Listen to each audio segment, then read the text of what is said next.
Object किस लिए बनाएंगे, इस चीज को आपको समझना पड़ेगा कि वाई ऑब्जेक्ट। तो सिंपल आंसर होगा क्या, program will create object to store data, multiple नहीं, डेटा स्टोर करने के लिए। यानी ऑब्जेक्ट हमारा क्या है, object is nothing, it is container of data. और ऑब्जेक्ट जैसे वेरिएबल क्रिएट करने का कमांड लिखा जाता है, तो ऑब्जेक्ट क्रिएट करने का क्या भी लिखना पड़ेगा, कमांड।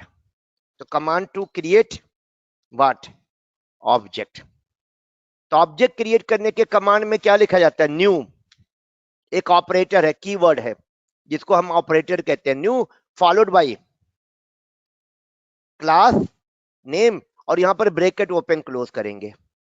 एक्चुअली ये क्लास नेम नहीं है बल्कि कंस्ट्रक्टर का नाम है, और कंस्ट्रक्टर का नाम किसके नाम से होता है, क्लास के नाम से।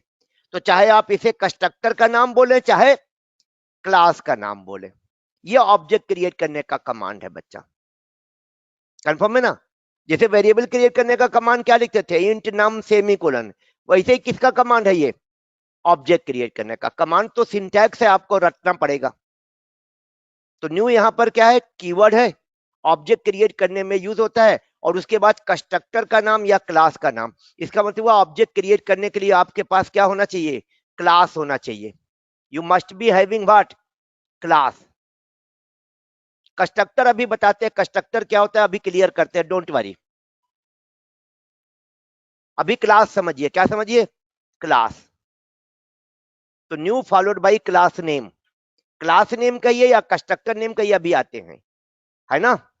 तो ऑब्जेक्ट अगर मैं डायग्राम वाइज आपको समझाऊं कि ऑब्जेक्ट बेसिकली क्या होता है, तो आप ऐसे कह सकते हैं एक बॉक्स है, या इसको अलमारी मान लीजिए, क्या मान लीजिए, अलमारी। अब इस अलमारी के अंदर अलग अलग क्या है, सेल्फ है, क्या है, सेल्फ है। तो इसका मतलब हुआ इसको मैं क्या मानूंगा, एक इसको आप एक ऑब्जेक्ट मान सकते हैं, और इस ऑब्जेक्ट में हमारा प्रोग्राम क्या कर सकता है, in this object my programme can store how many values, 4।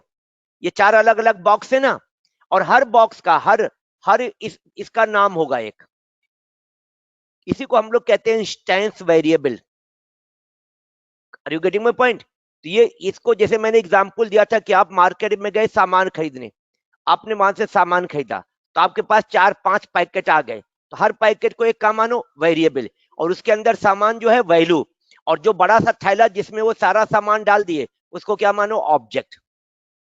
तो ये एक ऑब्जेक्ट है, और इसके इस ऑब्जेक्ट के बनने पर हो सकता है ये 4 कितने वेरिएबल बनेंगे, वो तो स्ट्रक्चर पे डिपेंड करेगा जो ऑब्जेक्ट का है, क्लास ब्लूप्रिंट, यानी वो ब्लूप्रिंट में डिफाइन किया गया होगा क्या, कि ऑब्जेक्ट के बनने पर कितने वेरिएबल क्रिएट होंगे। अभी भी ऑब्जेक्ट क्रिएट नहीं होगा, टेक्निकली क्या क्रिएट होगा, वेरिएबल। लेकिन चूंकि हमारे प्रोग्राम ने वेरिएबल क्रिएट नहीं किया है, हमारे प्रोग्राम ने किस चीज का कमांड लिखा है, ऑब्जेक्ट क्रिएट करने का, तो हम क्या बोलेंगे कि ऑब्जेक्ट क्रिएट हुआ। बैकग्राउंड में क्या क्रिएट होगा, वेरिएबल, हम बोलेंगे ऑब्जेक्ट क्रिएट हुआ। कंफर्म है। अब एक परफेक्ट ऑब्जेक्ट की रिक्वायरमेंट क्या है, अब ये अगर ये ऑब्जेक्ट बन गया, वेरिएबल बन गए, तो अब इसको वैल्यू इसमें क्या होना चाहिए, असाइन। तो वैल्यू, अच्छा, वैल्यू असाइन करने के लिए क्या होगा, कंस्ट्रक्टर। अब वैल्यू इससे निकलना भी तो चाहिए, आपको वैल्यू आगे यूज करने के लिए इनसे निकालना पड़ेगा। निकालने के लिए किसका जरूरत पड़ेगा, गेटर का। यानी ऑब्जेक्ट से वैल्यू निकालने के लिए आपको क्या डिफाइन करना पड़ेगा, गेटर। और फ्यूचर में ऑब्जेक्ट की वैल्यू हो सकता है आपको क्या करना पड़े, चेंज, और चेंज करने के लिए क्या बनाना पड़ेगा, सेटर। ठीक है। तो ऑब्जेक्ट की क्या क्या रिक्वायरमेंट हो गई, वेरिएबल पहली रिक्वायरमेंट क्या हो गई, वेरिएबल। दूसरी रिक्वायरमेंट क्या हो गई, कंस्ट्रक्टर। तीसरी रिक्वायरमेंट क्या हो गई, गेटर। चौथी रिक्वायरमेंट क्या हो गई, सेटर। यही परफेक्ट ऑब्जेक्ट की डिमांड है। कोई भी ऑब्जेक्ट बनेगा बच्चा तो डेफिनेटली डेटा रखने के लिए क्या बनना चाहिए, वेरिएबल। तो वेरिएबल क्रिएट करने का कमांड लिखना पड़ेगा। अब वेरिएबल क्रिएट हो गया तो उसमें वैल्यू असाइन करना पड़ेगा, और असाइन करने वाला कोड कहां लिखा जाएगा, कंस्ट्रक्टर में। तो कंस्ट्रक्टर होना चाहिए, कंस्ट्रक्टर क्या होता है अभी लिखवा देता हूं। फिर उससे वैल्यू निकालना होगा, क्योंकि अगर रखा गया है तो निकाला भी तो जाएगा यार यूज करने के समय।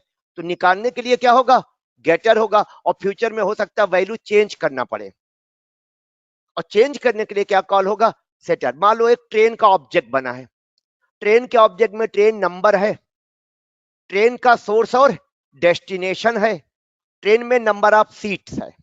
अब मान लो नंबर ऑफ सीट्स है 5, अब एक सीट बुक हो गई, तो अब नंबर ऑफ सीट का जो वेरिएबल है उसकी वैल्यू में 1 का क्या होना चाहिए, डिक्रीमेंट, यानी वैल्यू क्या होनी चाहिए, चेंज। तो चेंज करने के लिए क्या कॉल करना पड़ेगा, सेटर। एम आई राइट एवरीवन?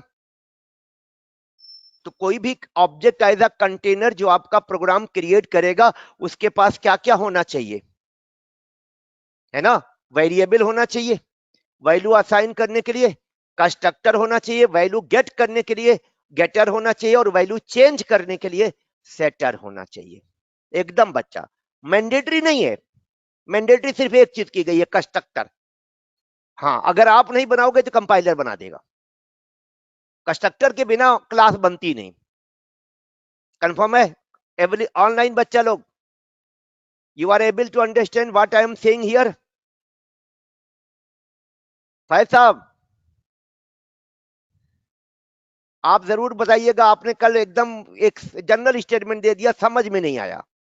मतलब एक होता है कि सर वो चीज थोड़ा क्लियर नहीं हुई, तो वो बड़ा अजीब सा स्टेटमेंट था, समझ में नहीं आया। जबकि मैंने क्लियर कट रिलेट करने की कोशिश की थी। क्या कोशिश?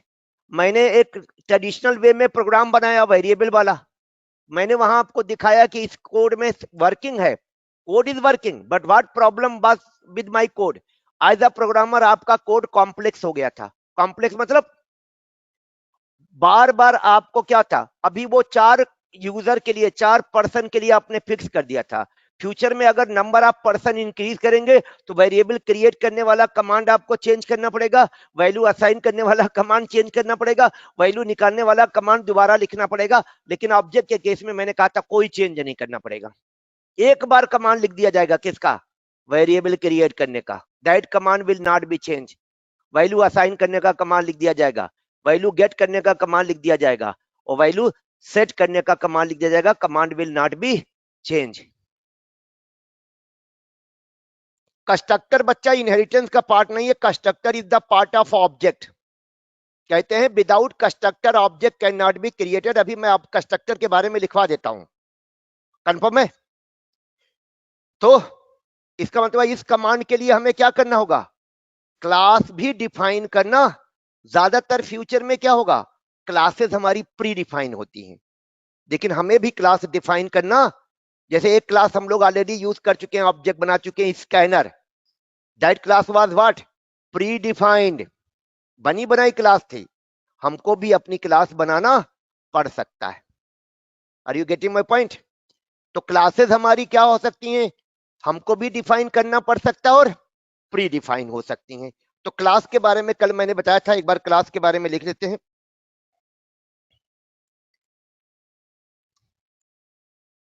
इट इज ब्लूप्रिंट और template from which objects are created. यानी जैसे आपका घर बनता है, घर, बिल्डिंग, तो बिल्डिंग क्या है बच्चा, एक ऑब्जेक्ट है। ऑब्जेक्ट उसे कहते हैं जो रियल वर्ड एंटिटी है, जिसे आप यूज करें वो क्या है, ऑब्जेक्ट। अगर हमारा प्रोग्राम हम हो गए, प्रोग्राम हो गए हम, और हमारा प्रोग्राम डेटा रखने के लिए यूज कर रहा है कुछ, तो वो क्या कहा जाएगा, ऑब्जेक्ट कहा जाएगा, है ना। तो जैसे आपको घर बनाना है, तो घर बनाने के लिए आप घर का एक क्या बनवाते हैं, नक्शा। तो वो नक्शा या मैप क्या है आपका, ब्लूप्रिंट है। यानी घर में क्या क्या प्रॉपर्टीज होंगी, घर की पूरी प्रॉपर्टीज कहां डिफाइन की जाती हैं, उस नक्शे में, और बिल्डर घर उसी नक्शे से बनाता है। वही हमने यहां पर कहा, हमारा ऑब्जेक्ट बनाएगा हमारा जेवीएम, और जेवीएम को क्या चाहिए, ऑब्जेक्ट की प्रॉपर्टीज। क्या प्रॉपर्टीज, वही ऑब्जेक्ट में गेटर होना चाहिए, सेटर होना चाहिए, कंस्ट्रक्टर होना चाहिए, और वेरिएबल होना चाहिए डेटा रखने के लिए। क्लास इज व्हाट, ब्लूप्रिंट और template from which objects are created. और इसमें क्या डिफाइन किया जाता है, इसके अंदर क्लास है तो क्लास बनाना पड़ेगा ना। तो inside class we will have to define what, properties of the object। अरे ऑब्जेक्ट को जो प्रॉपर्टी चाहिए, जैसे घर की सारी प्रॉपर्टी कहाँ डिफाइन की जाएंगी, घर के नक्शे में डिफाइन की जाएंगी। प्रॉपर्टी का मतलब इसमें बेडरूम कितने होंगे, डाइनिंग हॉल कितना होगा, किचन क्या होगा, बाथरूम कितना होगा, टॉयलेट कितना होगा, पोर्टिको किधर होगा, है ना, गैलरी किधर होगी, ये सारी चीजें कहाँ डिफाइन की जाएंगी, नक्शे में। तो वो हमारे घर की प्रॉपर्टी हो गई और ये हमारे ऑब्जेक्ट की प्रॉपर्टी होगी। जब ब्लूप्रिंट है तो ब्लूप्रिंट से ही तो बनेगा, यानी ऑब्जेक्ट हमारे लिए कौन बनाएगा, हमारा रन टाइम इन्वायरमेंट। तो जब वो ऑब्जेक्ट बनाएगा तो ऑब्जेक्ट की,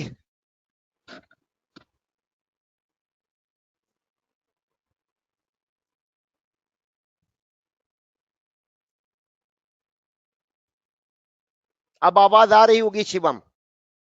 तो inside class we will have to define what, properties of the object. और ऑब्जेक्ट की प्रॉपर्टीज में जनरली दो प्रॉपर्टी होती है, बता, एट्रीब्यूट और बिहेवियर। रियल वर्ल्ड एंटिटी में जो ऑब्जेक्ट होता है, every object has two properties. कौन सी दो प्रॉपर्टीज, एट्रीब्यूट्स एंड बिहेवियर्स, है ना। जैसे हमारा जो ऑब्जेक्ट बनेगा वो डेटा होल्ड करेगा, तो डेटा होल्ड करने वाला जो होगा उसको एट्रीब्यूट कहेंगे। जैसे डेटा होल्ड कौन करेगा, मान लो डेटा में प्रोडक्ट आईडी है तो पी आईडी नाम का क्या होगा, एक वेरिएबल होगा, वो हमारा एट्रीब्यूट कहा जाएगा। मान लो प्रोडक्ट का नेम स्टोर करना है तो नेम नाम का क्या होगा, एक वेरिएबल होगा, वो क्या स्टोर करेगा, नेम ऑफ द प्रोडक्ट, तो उसे एट्रीब्यूट बोला जाएगा। जैसे आपका मान लिया जाए मोबाइल फोन है, तो मोबाइल फोन एक ऑब्जेक्ट है, तो मोबाइल फोन में आपका रैम होगा, मोबाइल फोन में रोम होगा, मोबाइल फोन में आपका कैमरा होगा, और कैमरे में भी फ्रंट कैमरा और रियर कैमरा होगा, मोबाइल फोन में बैटरी होगा। इन्हीं सब से मिला के क्या बनता है, ऑब्जेक्ट बनता है। तो एट्रीब्यूट से क्या बनता है, ऑब्जेक्ट बनता है। अभी कंप्लीट नहीं हुआ, उसके बाद क्या डाला जाएगा, बिहेवियर। जैसे कैमरे का क्या बिहेवियर होगा, फोटो क्लिक करना, बैटरी का क्या बिहेवियर होगा, पावर सप्लाई करना, है ना, मेरी बात समझ में आया। रैम का क्या बिहेवियर होगा, डेटा टेम्पोरली स्टोर करना। हार्ड डिस्क का क्या बिहेवियर होगा, डेटा को परमानेंटली स्टोर करना। ये सब उसका क्या होगा, बिहेवियर होगा। जैसे कार अगर एक ऑब्जेक्ट है तो कार जिनसे बना होगा, जैसे कार में इंजन लगा होगा तो इंजन उसका क्या होगा, एट्रीब्यूट होगा। कार में गियर लगा होगा, गियर क्या होगा, एट्रीब्यूट होगा। कार में आपका स्टीयरिंग होगा, गियर क्या नाम है, सारे डोर लगे होंगे, व्हील लगा होगा, ये सारे बोनट लगा होगा, या छत होगी, फ्लोर होगा, हर चीज क्या होगा, एक एट्रीब्यूट होगा। अब क्वेश्चन बिहेवियर क्या होगा, डोर का ओपन होना, डोर का क्लोज होना क्या होगा, बिहेवियर होगा, है ना। व्हील का रोटेट करना क्या होगा, बिहेवियर होगा। इंजन का स्टार्ट होना, स्टॉप होना क्या होगा, बिहेवियर होगा। गियर का चेंज होना बिहेवियर होगा। स्टीयरिंग से गाड़ी का मुड़ना क्या होगा, बिहेवियर होगा। हमारे हमारे कंटेनर वाले ऑब्जेक्ट का क्या बिहेवियर होना चाहिए, उसका बिहेवियर होना चाहिए डेटा होल्ड करना, डेटा गेट करना और डेटा चेंज करना। यही तो है कंटेनर का। आप देखिए वो कार नहीं है, कार का बिहेवियर अलग होगा, पेन का बिहेवियर अलग होगा, एट्रीब्यूट भी अलग होगा, यहां बिहेवियर अलग होगा। But yes, every object has these two characteristics, what, attributes and, उन्हीं को ऑब्जेक्ट की क्या कहा जाता है, प्रॉपर्टीज।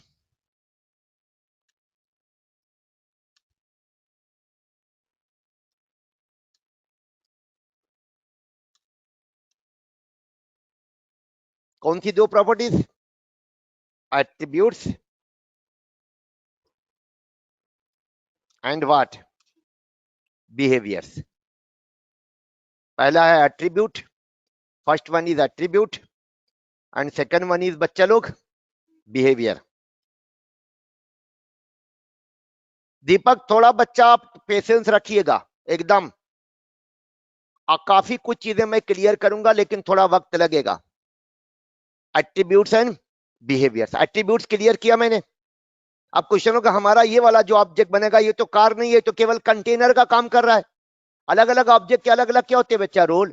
हमारे रियल लाइफ में भी बहुत से ऑब्जेक्ट होते हैं जो कंटेनर का काम करते हैं, ये भी कंटेनर का काम करेगा। तो इसमें एट्रीब्यूट्स क्या होंगे, वेरिएबल्स जो डेटा होल्ड करेंगे। बिहेवियर्स क्या होंगे, गेटर और सेटर, जो डेटा गेट करने के लिए और डेटा चेंज करने के लिए। तो प्रोग्रामिंग वाइज अगर मैं बात करूं, क्या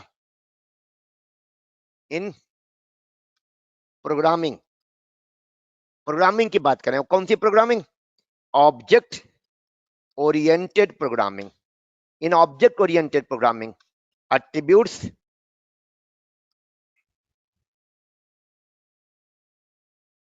ऑल इंस्टेंस वेरिएबल, सभी इंस्टेंस वेरिएबल के बारे में I will clear you. All instance variable will be what, attributes and all methods will be what, all methods of the class will be behaviors। Constructor नहीं है, constructor को object की property नहीं माना जाता, कंस्ट्रक्टर से ऑब्जेक्ट बनता है, कंस्ट्रक्ट होता है। तो constructor is not the property of object, constructor is used to what, create the object, कहते हैं इसीलिए कंस्ट्रक्टर बोला जाता है, यानी बिना कंस्ट्रक्टर के ऑब्जेक्ट बनेगा ही नहीं। अभी उसको लिखवाऊंगा, डोंट वरी, कंफर्म है। तो अब हम क्लास, अगर हम एक ऑब्जेक्ट बनाना चाहते हैं जो कि कंटेनर का काम करे, डेटा कंटेनर का काम करे, तो हमें उसके अंदर, क्लास के अंदर क्या क्या डिफाइन करना पड़ेगा, है ना, कंफर्म है। हम ही तो बनाएंगे, ब्लूप्रिंट कौन बनाएगा, आप। तो आप ब्लूप्रिंट हो, जैसे आज के जमाने में घर का ब्लूप्रिंट कराने बनाने वाला बंदा बड़ा काबिल होता है, सबके बस की बात, इसमें भी आपको थोड़ा स्किल दिखाना पड़ेगा, है ना। तो inside class we will have to define, क्या क्या डिफाइन करना पड़ेगा, variables, constructors, getter and setter के लिए मेथड ही होते हैं, गेटर और सेटर भी हमारे क्या होते हैं, मेथड्स। तो गेटर्स एंड व्हाट, सेटर्स, और भी मेथड्स हो सकते हैं, and other methods, but getter and setter को ही बिहेवियर कहा जाएगा, अदर मेथड को नहीं। चलिए, तो ये तीन चीजें हम डिफाइन करेंगे क्लास के अंदर, ऐसी क्लास जिसको हम क्या यूज करना चाहते हैं, ऑब्जेक्ट के ब्लूप्रिंट की तरह। कुछ क्लास ऐसी होती है जो केवल हमारी प्रोग्राम का काम करती हैं, उनके ऑब्जेक्ट ऑब्जेक्ट की जरूरत हमको नहीं पड़ती है। ठीक है ऑनलाइन बच्चा लोग, वेरिएबल्स दो जगह आप डिक्लेयर करते हैं, मेथड के अंदर भी और क्लास के अंदर। मैंने यहाँ क्या लिखा है, हमने लिखा है इनसाइड क्लास, किसके अंदर, तो यानी वेरिएबल हम कहां डिफाइन करेंगे, मेथड के अंदर नहीं, क्लास के अंदर। कंस्ट्रक्टर कहां डिफाइन किया जाएगा, क्लास के अंदर। गेटर और सेटर कहां डिफाइन किया जाएगा, क्लास के अंदर। मेथड के अंदर डिफाइन करिएगा तो हम ऑलरेडी कल दिखा चुके थे, कौन सा, वो जो हमने मेथड के अंदर बनाया था, नेम 1, नेम 2, नेम 3, उनको लोकल वेरिएबल कहते हैं। यस यस, इसको लोकल वेरिएबल नहीं कहते बच्चा, those variables that are declared inside the method, उनको लोकल वेरिएबल कहते हैं। और जो क्लास के अंदर डिफाइन करते हैं उनको हम लोग इंस्टेंस वेरिएबल बोलते हैं। और भी कुछ बोला जाता है, वो भी मैं लिखवा दूंगा। तो क्लास कैसे बनेगा बच्चा, ये पब्लिक क्लास, क्लास का नाम हमने दे दिया पॉइंट, क्लास का नाम क्या रख दिया। अब पॉइंट, अगर मैथ आपको आती है, अलजबरा आती है, तो पॉइंट जब भी कोई हम दिखाते थे तो उसके दो एक्सिस होते थे, एक्स और, यानी पॉइंट जब भी बनेगा दो एट्रीब्यूट उसका होगा, कौन सा एट्रीब्यूट, एक्स एक्सिस और, तो दोनों डिक्लेयर कर दीजिए। और ऑब्जेक्ट ओरिएंटेड प्रोग्रामिंग में हमको क्या बोला है, क्लास के अंदर जो वेरिएबल डिक्लेयर करिएगा उन्हें प्राइवेट डिक्लेयर करिएगा, डेटा हाइडिंग के लिए। मतलब जावा ये कहता है, या ऑब्जेक्ट ओरिएंटेड प्रोग्रामिंग का कॉन्सेप्ट ये है कि हमारा जो ऑब्जेक्ट बनेगा, जो डेटा होल्ड करेगा, वो डेटा हाइड करके रखेगा, अदर प्रोग्राम उसे एक्सेस नहीं कर पाएंगे। वो किसकी वजह से, प्राइवेट की वजह से। डेटा कहां रखा जाएगा, एक्स और वाई में रखा जाएगा। हमने क्या बोला था, ऑब्जेक्ट तो बड़ा वाला थैला है, सामान किस में रखा गया है, उस बड़े वाले थैले के अंदर जो छोटा थैला है। और छोटा थैला क्या है, पैक्ड है, छुपा, उसके अंदर सामान क्या है, छुपा हुआ, रैप कर दिया गया है।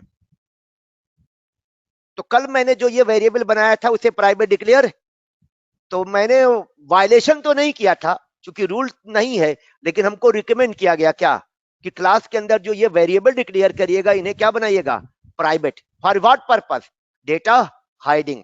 इन्हीं वेरिएबल को हम क्या बोलते हैं, इंस्टेंस वेरिएबल। तो हमने क्लास के अंदर क्या किया बच्चा लोग, दो इंस्टेंस वेरिएबल डिक्लेयर कर दिए। अब बताओ पॉइंट क्लास का जब ऑब्जेक्ट बनेगा तो पॉइंट क्लास का ऑब्जेक्ट दो चीज होल्ड करेगा। क्या होल्ड करेगा, एक्स एक्सिस की वैल्यू, और तो इसको वैल्यू असाइन भी तो करना पड़ेगा। असाइन करने के लिए हमको क्या बनाना पड़ेगा, कंस्ट्रक्टर। कंस्ट्रक्टर भी एक मेथड होता है जिसका नाम क्लास का नाम होता है। बस मेथड में और इसमें कई डिफरेंस है, उन्हीं में से एक डिफरेंस है इसका नाम, और इसका रिटर्न टाइप नहीं होगा। मेथड बनाते हैं ना बच्चा, तो मेथड के नाम से पहले एक वाइड या इंट लिखते हैं जो रिटर्न टाइप, इसका रिटर्न टाइप नहीं होगा। और यहां पर हमको पैरामीटराइज कंस्ट्रक्टर बनाना पड़ेगा जो वैल्यू असाइन करने के लिए। एक पैरामीटर का नाम रख दिया P1, एक पैरामीटर का नाम क्या रख दिया P2, और इसके अंदर हम कमांड क्या लिखेंगे, कंस्ट्रक्टर को जो P1 में वैल्यू मिलेगा वो वैल्यू किसको देना है, इसे x में असाइन करना है। तो x इक्वल टू क्या लिख दिया हमने, P1। तो ये कोड किस चीज का है, कोड टू बाट असाइन वैल्यू, यही तो मैंने बोला था। और ये y को जो वैल्यू असाइन करेगा कंस्ट्रक्टर, उसको कहां से मिलेगा, P2 से। अब क्वेश्चन होगा कि ये P1 P2 को वैल्यू कहां से मिलेगा, अभी जब ऑब्जेक्ट बनेगा तब आएगा। तो ये हो गया हमारा बच्चा कंस्ट्रक्टर। तो दो चीज हम लोग कर चुके हैं, क्या क्या, इंस्टेंस वेरिएबल डिफाइन कर दिया और कंस्ट्रक्टर डिफाइन कर दिया। ये हमारा कंस्ट्रक्टर है। अभी हो सकता है कंस्ट्रक्टर बहुत क्लियर ना हो, बट एक कोड तो आपको समझ में आ रहा होगा ना। कंस्ट्रक्टर को गोली मारो, अंदर जो कोड लिखा है वो किस कोड, क्या कोड लिखा है, एक्स को वैल्यू असाइन करने का, और यानी जो आप वेरिएबल बनेंगे, ये वेरिएबल बनाने का कोड है, ये तो आपको मालूम है। प्राइवेट को भी अभी दिमाग से हटा दो, प्राइवेट बनाना मैंडेटरी नहीं है। तो वेरिएबल बनाने का कोड यहां तक तो क्लियर है कि ये वेरिएबल क्रिएट करने का कोड है, ये भी वेरिएबल क्रिएट करने का कोड है, और ये वेरिएबल को वैल्यू असाइन करने का कोड है। और वैल्यू वेरिएबल को कहां से मिलेगी, P1 से। P1 यहां पर क्या है, पैरामीटर कहते हैं हम लोग। P2 भी एक क्या है, पैरामीटर है, जो मेन के अंदर नहीं जैसे लिखते थे ARGS, वैसे यहां पर P1 और P2 है। तो ये वैल्यू असाइन करने का कोड है कि नहीं, बोलिए। कोड पहचानो, कंस्ट्रक्टर ना पहचानो छोड़ो, कुछ भी ले लो, पैरामीटर का नाम है काका गंगा ले लो, नाम आप देते हैं। नाम कौन देता है, आप देते हैं। टाइप आपका फिक्स होगा, क्योंकि इसका टाइप क्या है, इंट, तो इसका टाइप भी क्या होना चाहिए, क्योंकि इसी की वैल्यू एक्स को असाइन करना है। अभी होगा क्या, अभी जब मैं ऑब्जेक्ट बनाने का कोड लिखूंगा, किसका कोड, तो ऑब्जेक्ट बनाने का कोड ऐसे लिखूंगा, न्यू, फिर लिखूंगा पॉइंट, अभी बताए थे ना, फिर यहां पर ब्रेकेट, ब्रेकेट में मैं दो पॉइंट की वैल्यू पास करूंगा, 10 और 20। इसका मतलब जो पॉइंट का ऑब्जेक्ट बनेगा, यानी अलजेब्रा में पॉइंट बनता था तो एक्स एक्सिस होता था, और इसका मतलब मेरे लिए ये क्या है, एक्स एक्सिस है, और ये क्या है, वाई एक्सिस। इसका मतलब ये वाली वैल्यू किस में जानी चाहिए, इस वेरिएबल को असाइन होनी चाहिए, और ये वाली वैल्यू इस वेरिएबल को। लेकिन कंस्ट्रक्टर को जब मिलेगा तो कंस्ट्रक्टर ये वैल्यू कहां ले लेगा, अपने P1 में, और ये वाली वैल्यू कंस्ट्रक्टर के कहां चली जाएगी, P2 में। तो कंस्ट्रक्टर को जब ये वैल्यू मिला तो कंस्ट्रक्टर लेगा कि नहीं लेगा, मैं अपने हाथ से कुछ दूं तो आप अपने हाथ में पहले पकड़ोगे, तब जिसको देना होगा उसे क्या करोगे, दोगे। तो कंस्ट्रक्टर को जो वैल्यू मिल रहा है वो वैल्यू उसे किसको असाइन करना है, एक्स को असाइन करना है। किसको असाइन करना है, तो जो 10 है पहली वैल्यू, उसको एक्स को असाइन करना है। तो कंस्ट्रक्टर कहीं ना कहीं तो वो वैल्यू रखेगा अपने पास, कहां रखेगा, P1 में। तो P1 से किसको असाइन कर देगा, एक्स को। समझ में आ रहा बच्चा लोग ऑनलाइन। अच्छा, जब भाई ब्लूप्रिंट बनेगा तो थोड़ा सा आर्किटेक्ट बनाता है तो बहुत दिमाग लगाता होगा, तो ये हो गया, समझ में आया। अब बात किसकी करेंगे, गेटर और सेटर की। अब वैल्यू चली गई तो वैल्यू निकाला कैसे जाएगा, उसके लिए आपको एक मेथड बनाना पड़ेगा जिसका रिटर्न टाइप क्या होगा, इंट, और मेथड का नाम रखेंगे गेट, और जो जिसमें से निकालना है, अब उसके अंदर दो वैल्यू है बच्चा, तो आपको बताना पड़ेगा कौन सी वैल्यू निकालनी है, एक्स वाले की वाई वाली। तो आपको गेट एक्स मेथड जो बनाया है ये किस लिए, ये रिटर्न करेगा हमारा किसकी वैल्यू, एक्स की वैल्यू। यहां रिटर्न में क्या लिख दिया हमने, एक्स। ये किसका गेटर बन गया, एक्स का, ये गेटर हो गया बच्चा। अब गेटर किसका बनाएंगे हम लोग, वाई का। और गेटर हर एट्रीब्यूट का बनाना पड़ेगा, तो गेटर ऑफ एक्स, और ये गेटर ऑफ क्या है, वाई, और ये जब कॉल होगा प्रोग्राम को क्या रिटर्न करेगा, y की वैल्यू। यस यस बना रहे हैं। अब हम क्या बनाएंगे बच्चा, सेटर। सेटर से क्या की जाती है, वैल्यू चेंज की जाती है। तो अब हमने यहां पर पब्लिक वॉइड सेट लिखेंगे। सेटर बनाने के लिए कौन सा नाम में लिखेगा, सेट, और फिर एक्स लिख दीजिएगा और रिटर्न टाइप वॉइड, और यहां पर एक पैरामीटर ले लीजिएगा, कोई भी नाम दे दीजिए पैरामीटर का। हमने नाम दे दिया P1 V1, कुछ भी नाम दे सकते हैं, नाम n कर दीजिए, क्या कर दीजिए, इंटीजर वैल्यू आएगा। और इसका काम क्या होगा, इसको जो वैल्यू मिलेगा किसको असाइन कर देगा, n को। आप कहोगे यही काम कंस्ट्रक्टर कर रहा है, लेकिन कंस्ट्रक्टर केवल एक बार करेगा, ये चेंज करने का काम करेगा। ये वैल्यू क्या करने के लिए है, चेंज करने के लिए। तो ये सेटर किसका बन गया, सेटर ऑफ व्हाट, एक्स। ऐसे ही सेटर किसका बनेगा, वाई का। और ये बनाना पड़ेगा, कॉपी पेस्ट कर लीजिएगा, बहुत रॉकेट साइंस थोड़ा है यार, तरीका क्या रहेगा, सेम रहेगा। और यहां पर क्या कर दीजिए, वाई। तो जब भी कोई कंटेनर बनाइएगा, ऐसा क्लास बनाइएगा जो ऑब्जेक्ट का क्या हो, कंटेनर, तो उसके अंदर इंस्टेंस वेरिएबल डिक्लेयर करेंगे, कंस्ट्रक्टर डिफाइन करेंगे, और सारे वेरिएबल के लिए क्या बनाएंगे, गेटर और सेटर। जैसे आप चाहते हैं नहीं, मैं y की वैल्यू चाहता हूं चेंज ना हो, तो y वाला सेटर क्या करिए, हटा दीजिए, मत बनाइए। आप डिसाइड करोगे कि किसका गेटर बने, किसका सेटर बने, किसका गेटर ना बने, किसका सेटर। कभी कभी पासवर्ड वगैरह के लिए गेटर भी सेटर भी दोनों नहीं बनाया जाता, क्योंकि हम मेमोरी में अगर पासवर्ड रखेंगे तो हम चाहेंगे कि उसे कोई देख ना सके, तो उसके लिए गेटर हटा दिया जाता है, मतलब गेटर मेथड डिफाइन नहीं किया जाएगा। सर सेटर जब बनाएंगे तो उससे पहले हमको गेटर उसका बनाना पड़ेगा ना, एक्स एक्सिस का, जैसे नहीं, आप मैंडेटरी बताएं। नहीं है, मैंडेटरी नहीं है। तो फिर सेट डायरेक्ट सेट कर देगा बिना वैल्यू लिए, लिए क्या, वो या वैल्यू मतलब। तो उसके अंदर, वैल्यू तो उसके अंदर है ही है, हाँ हाँ वैल्यू तो उसके अंदर है ही है। लेकिन याद हाँ रखिएगा, गेटर का मतलब हुआ रीड करना, और सेटर का मतलब हुआ वैल्यू चेंज करना। तो हाँ गेटर तो ऑलमोस्ट मिलेगा ही मिलेगा। सेटर पे दिक्कत होती है कि सेटर बनाया जाए नहीं, क्योंकि सेटर से वैल्यू हटने का चांस रहेगा, गेटर से वैल्यू पे कोई फर्क। बट ऐसा मैंडेटरी नहीं है कि अगर गेटर नहीं है तो सेटर नहीं बना सकते, या सेटर नहीं है तो गेटर, कुछ मैंडेटरी नहीं है। ये आप डिसाइड करेंगे, बिकॉज आर्किटेक्ट कौन है, आप हैं। इस सर स्ट्रक्चर इसका का वॉइड, इसका रिटर्न टाइप वॉइड इसलिए लिया कि इसमें कोई वैल्यू हमें सेट कर रहे हैं, इसलिए कोई क्योंकि गेट ये नहीं कर रहा। मेथड हमारे प्रोग्राम से वैल्यू लेके ऑब्जेक्ट में डालेगा, हमें कुछ देगा नहीं। अगर हमारे प्रोग्राम को देगा तो रिटर्न करेगा, यानी हमारे प्रोग्राम ने ऑब्जेक्ट बनवा दिया। कष्ट देखिए, अब मैं दिखाता हूं तब समझ में आएगा, वेट करिएगा आप लोग। इस कोड को लिख के दिखाऊं, then you will be able to understand. एकदम जब तक प्रैक्टिकल करके नहीं देखेंगे तब तक कॉन्फिडेंस नहीं आएगा। तो बस एक मिनट लगेगा एक बार। हाँ सर एक छोटा सा क्वेश्चन, देखो कंस्ट्रक्टर में हम मतलब कोड लिखने की सर क्या जब किस कंडीशन में लिखते हैं, जनरली हम उसको बना के मतलब ऐसे ब्लैंक छोड़ देते हैं कंस्ट्रक्टर कंस्ट्रक्टर को। वाला टॉपिक पूरा मेरा मान के चलिएगा कि एक दिन तो कंस्ट्रक्टर वाला टॉपिक लगाऊंगा समझाने में। बट अभी इतना अच्छा समझ लीजिए कि अगर आपका प्रोग्राम, आप आर्किटेक्ट हैं किसके, ऑब्जेक्ट के ब्लूप्रिंट के, यानी ऑब्जेक्ट के ब्लूप्रिंट के लिए क्या बना रहे हैं, क्लास बना रहे हैं। तो जब ऑब्जेक्ट बनेगा तो पहला रिक्वायरमेंट क्या है, ऑब्जेक्ट बनते ही उसमें डेटा होल्ड करा दिया, तो डेटा रखने के लिए किसका जरूरत पड़ता है, कंस्ट्रक्टर का। अब कंस्ट्रक्टर में एक डिफॉल्ट कंस्ट्रक्टर होता है और एक पैरामीटराइज कंस्ट्रक्टर होता है। डिफॉल्ट कंस्ट्रक्टर पे अगर छोड़ दीजिएगा तो फिर डिफॉल्ट वैल्यू असाइन होगा, यानी एक्स में क्या डाल दिया जाएगा, 0, और वाई में क्या डाल दिया जाएगा, 0। फिर सेटर मेथड कॉल करके हम वैल्यू क्या करेंगे, चेंज। तो हमने कहा क्यों ना ऑब्जेक्ट बनाते समय हमारी वैल्यू रख दी जाए ऑब्जेक्ट में। उस समय हमारे पास एक्स और वाई का वैल्यू था, तो हमको मेमोरी में रखना था, क्योंकि जब इस तरह का ग्राफिकल वगैरह रिप्रेजेंटेशन का प्रोग्राम आप बनाओगे तो आपके प्रोग्राम को एक्स और वाई की वैल्यू रखनी पड़ेगी।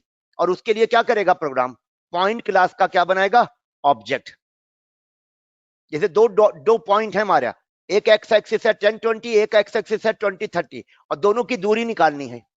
इसका मतलब पॉइंट क्लास के ऑब्जेक्ट में दो ऑब्जेक्ट बनेंगे, एक में 1020 रखा होगा, एक में 20 और 30 रखा होगा। फिर दोनों का एड वर्ड कराया जाएगा, गेट आउट मेथड की मदद से वैल्यू निकाला जाएगा। बट अभी उसके चक्कर में क्यों पड़ रहे हैं?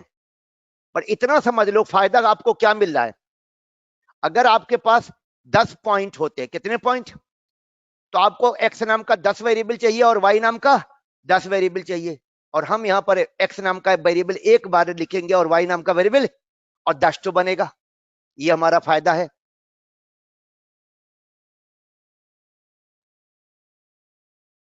फिर से एक बार दिखाता हूं आपको। एक पॉइंट का डेमो लिया मैंने ऑब्जेक्ट में। ये टॉपिक मेरा सबसे हैवी टॉपिक होता है, इसमें जब तक क्लियर नहीं होता मैं आगे बढ़ता ही नहीं, इसलिए इसमें हो सकता है 1 क्लास 2 क्लास आपको लग जाए समझने में। ये मेरी पॉइंट क्लास बन रही है। अब इसके अंदर क्या डिक्लेयर करेंगे आप? पॉइंट में 2 पॉइंट होगा, एक्स एक्सिस और वाई एक्सिस। एक्स नाम से वेरिएबल डिक्लेयर कर दिया और वाई नाम से वेरिएबल डिक्लेयर कर दिया। सर ठीक है, जब हेलो सर, सुन रहा हूं ऐसे बच्चा। ऐसे भी समझ सकते हैं कि जैसे कि वेरिएबल अगर हम इंस्टेंस वेरिएबल प्राइवेट डालते हैं तो कंस्ट्रक्टर क्रिएट करना जरूरी वेरिएबल असाइन करने के लिए, नहीं नहीं, वेरिएबल में ऐसा कुछ असाइन, नहीं बच्चा। ऐसा प्राइवेट ठीक है। प्राइवेट का पर्पस है डेटा हाइडिंग। प्राइवेट का पर्पस क्या है? अगर हम इसको प्राइवेट नहीं डिक्लेयर करेंगे तो जब इस क्लास का हम ऑब्जेक्ट बनाएंगे तो जो बनाएगा उसको एक्स दिख जाएगा, वो जान जाएगा कि इसमें क्या क्या है। हम छुपाना चाहते हैं, इवन डेटा भी वो डायरेक्ट बिना हमारी परमिशन के निकाल लेगा, और बिना हमारी परमिशन के डेटा क्या कर लेगा? चेंज कर लेगा।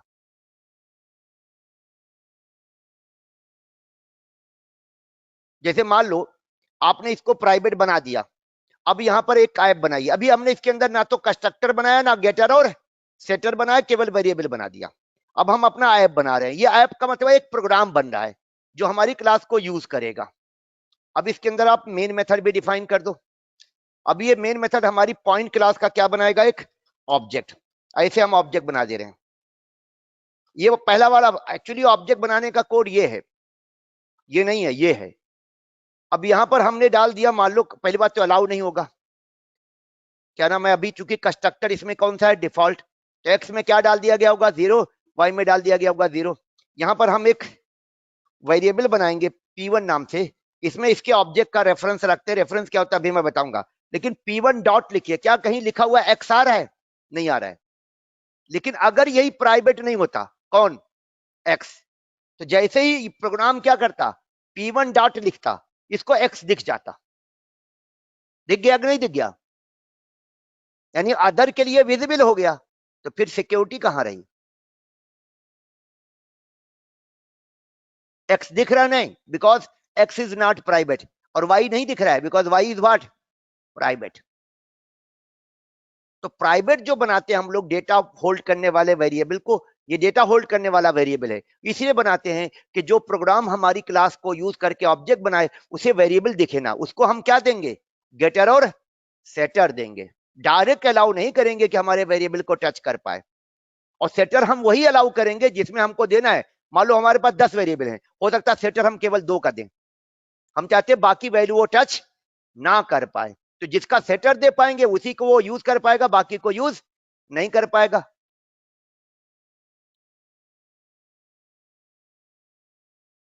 ये तो अभी पब्लिक है, ये अभी पब्लिक है बच्चा। P1 इक्वल टू 90 क्या हो गया? P1 में 90 सेट हो गया। डिफॉल्ट तो अभी समझ लो कि डिफॉल्ट पब्लिक नहीं होता, 4 लेवल होता है। पब्लिक होता है, प्रोटेक्टेड होता है, डिफॉल्ट होता है, प्राइवेट होता है। प्राइवेट में 0% विजिबिलिटी होती है। चलिए, तो प्राइवेट क्यों बना रहे हैं? कंफर्म है ना? इसका कंस्ट्रक्टर से कोई रिलेशन नहीं है। प्राइवेट नहीं बनाएंगे तब भी कंस्ट्रक्टर बनाना पड़ेगा। आप बताओ मेरे को, कोई भी प्रोग्रामर होगा, उसको ऑब्जेक्ट से मतलब है कि इस वेरिएबल से मतलब है? वो वेरिएबल को डायरेक्ट क्यों यूज करे? वो क्या चाहेगा? ऑब्जेक्ट बनाए। और अगर मैंने यहां कंस्ट्रक्टर बना दिया, देखिए पब्लिक पॉइंट, ये कंस्ट्रक्टर डिफाइन कर रहा हूं। इसके अंदर मैंने 2 आर्गुमेंट ले लिया, एक आर्गुमेंट ले लिया A1, एक आर्गुमेंट क्या ले लिया? A2। और इसके अंदर मैंने कमांड क्या लिख दिया? P is equal to x is equal to A1, Y equal to क्या लिख दिया? A2। तो इसका मतलब क्या हुआ? कंस्ट्रक्टर को जब ये ऑब्जेक्ट बनाया जाएगा, अब यहां एरर आएगा, देखिए एरर आ रहा होगा। क्यों? क्योंकि अब हमें जो ऑब्जेक्ट बनवाएगा उसकी जिम्मेदारी क्या होगी कि 2 इंटीजर वैल्यू कंस्ट्रक्टर को पास करे। अब जैसे हमने यहाँ 20 पास कर दिया और 30 पास कर दिया। अब ये दोनों वैल्यू कंस्ट्रक्टर को मिली कि नहीं मिली? कंस्ट्रक्टर ने ये वैल्यू एक्सेप्ट की, एक्सेप्ट करके कहां स्टोर किया? टेम्पररी अपने पास A1 नाम के वेरिएबल में। किस नाम के वेरिएबल में? कंस्ट्रक्टर के अंदर मैंने एक A1 नाम का वेरिएबल डिक्लेयर किया ना, आर्गुमेंट जिसको कहते हैं, पैरामीटर कहते हैं बच्चा, और एक किस नाम से डिक्लेयर किया है? A2 नाम से। तो ये वैल्यू कंस्ट्रक्टर को जब मिली तो कंस्ट्रक्टर ने कहां होल्ड करके रखा? कंस्ट्रक्टर ने ले लिया A1 में, और सेकंड वाली वैल्यू कहां ले ली? A2 में। अगर आप देखना चाहते हैं तो दिखा देते हैं आपको, यहां लिख दीजिए क्या? System dot out dot println what A1। Print लिख सकते हैं कि नहीं आप? System dot out dot println A2। Code को इसका कैसे मतलब पता क्या कि हुआ? वैल्यूज दे रहे हैं वो A1 में जाएगी या फिर X या Y में जाएगी? A1 में जाएगी नहीं, लेगा भाई। पहली वैल्यू अपने पहले आर्गुमेंट में स्टोर करेगा, दूसरी वैल्यू दूसरे आर्गुमेंट में स्टोर करेगा। डायरेक्ट X Y में भी जा सकते हैं। कंस्ट्रक्टर का फिर पर्पस क्या रह जाएगा यार? अगर प्रोग्राम को एक्स वाई में डालना हो तो प्रोग्राम खुद एक्स वाई बना ले, काहे के लिए ब्लूप्रिंट का जरूरत पड़ेगा?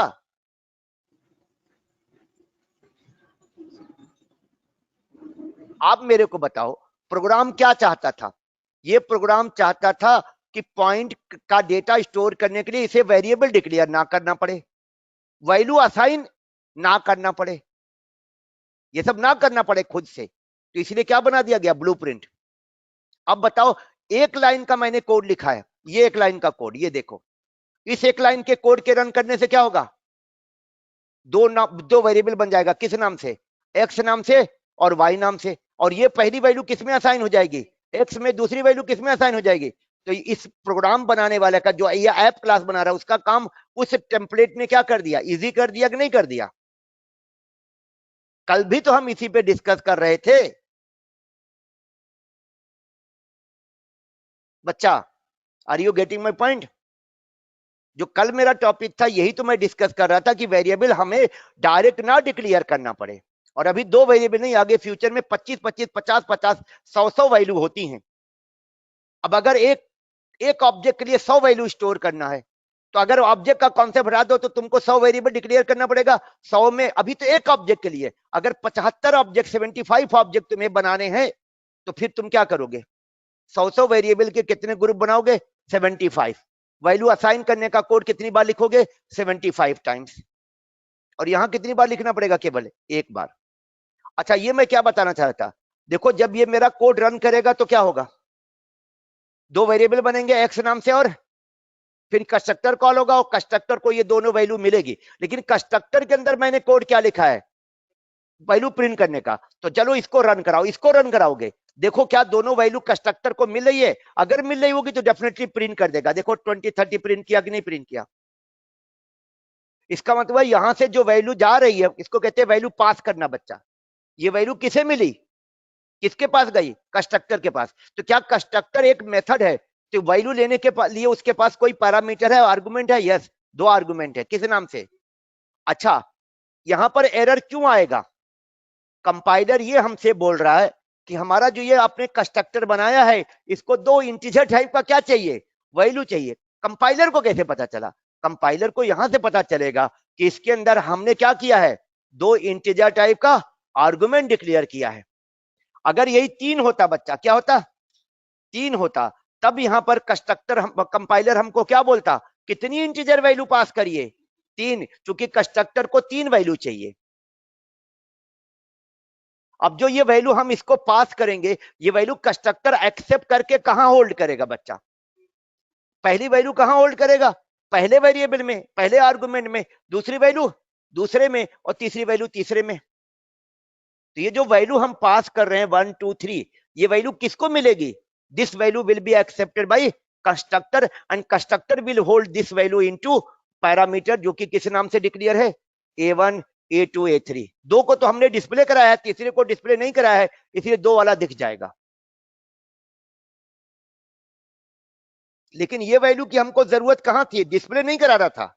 A1 वाली वैल्यू हमको किसको असाइन करना था? अब क्वेश्चन ये आएगा कि अगर हम यहां पर X और Y को भी डिस्प्ले करा दे, किसे? तो X और Y में क्या आ जाएगा? तो हमारा कंप्यूटर, मतलब हमारा जो JVM ऑब्जेक्ट बनाता है, देखता है कि क्या कंस्ट्रक्टर ने वैल्यू असाइन किया? नहीं, तो एक्स में वो खुद असाइन कर देगा। अब बताओ, अगर मेरा ये ऑब्जेक्ट बनेगा और कंस्ट्रक्टर में वैल्यू असाइन करने का कोड मैंने नहीं लिखा है, अब बताइए एक्स और वाई में क्या गया होगा? 0 0 1 2 नहीं, क्योंकि मैंने असाइन करने का कोड लिखा ही नहीं बच्चा ना। बट एक्स और वाई नाम का वेरिएबल बना है कि नहीं बना है? और जावा कहता है जब भी ऑब्जेक्ट वाला वेरिएबल बनेगा, अगर आपका कोड वैल्यू असाइन नहीं करेगा तो हम वैल्यू असाइन करा देंगे, और उसको हम लोग क्या बोलते हैं? Default value. अगर मैं यहां पर कोड क्या लिख देता, यहां पर मैं कोड लिख देता x is equal to a1, तब एक वैल्यू मेरी वाली असाइन होती, दूसरी वैल्यू कौन असाइन कर देता? कंपाइलर, हमारा कंप्यूटर। कंपाइलर नहीं, कंप्यूटर। यानी x में क्या असाइन हो जाएगा? a1 का वैल्यू, विच इज व्हाट 1।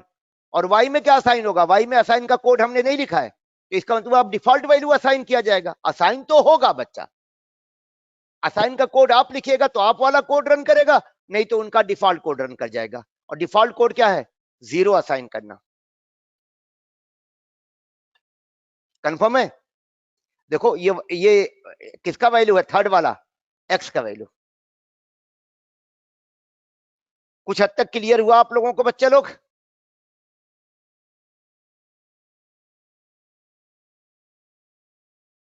समझना तो पड़ेगा यार।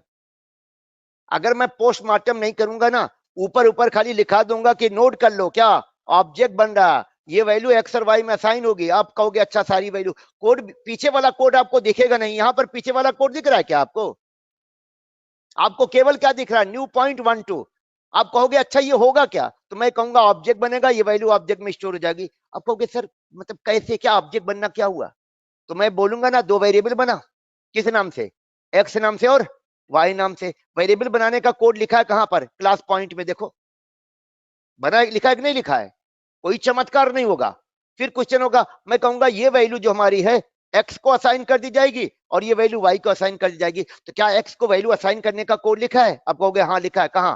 कंस्ट्रक्टर के अंदर देखो, जो ये वैल्यू मिलेगी, ये वैल्यू हमारी पहली वैल्यू बच्चा जो इसमें पास करिएगा, वो कंस्ट्रक्टर अपने आर्गुमेंट यानी पैरामीटर वाले वेरिएबल में स्टोर कर लेगा, जिसका नाम हमने क्या रखा है? A1। और फिर जब वो कोड रन करेगा कंस्ट्रक्टर का, A1 वाला वैल्यू किसको असाइन हो जाएगा? X को। और A2 वाला वैल्यू Y को।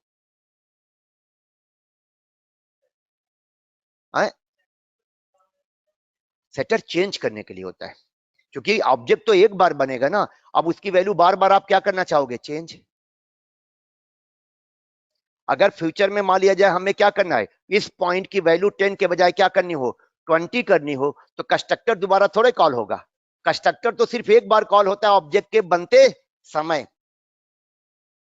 तब उसके लिए किसका रोल आएगा? सेटर का। और सिर्फ एक वैल्यू चेंज करनी हो तो कंस्ट्रक्टर तो दोनों ले रहा है, हो सकता है एक्स चेंज करना हो, वाई चेंज ना करना हो। आपको मैं आपको एप्लीकेशन डेवलप करना सिखाऊंगा, तो एप्लीकेशन डेवलपमेंट में देखिएगा। हेलो सर, चेंज जैसे मतलब चेंज आप बोल रहे हैं? एक मिनट चेंज दिखा रहा हूं, रुकिएगा, बस एक सेकेंड होल्ड करिएगा, देखते जाइए, आने वाला है। पॉइंटर वाला एग्जाम्पल है जो मैं एक एक्सरसाइज बनाया हूं।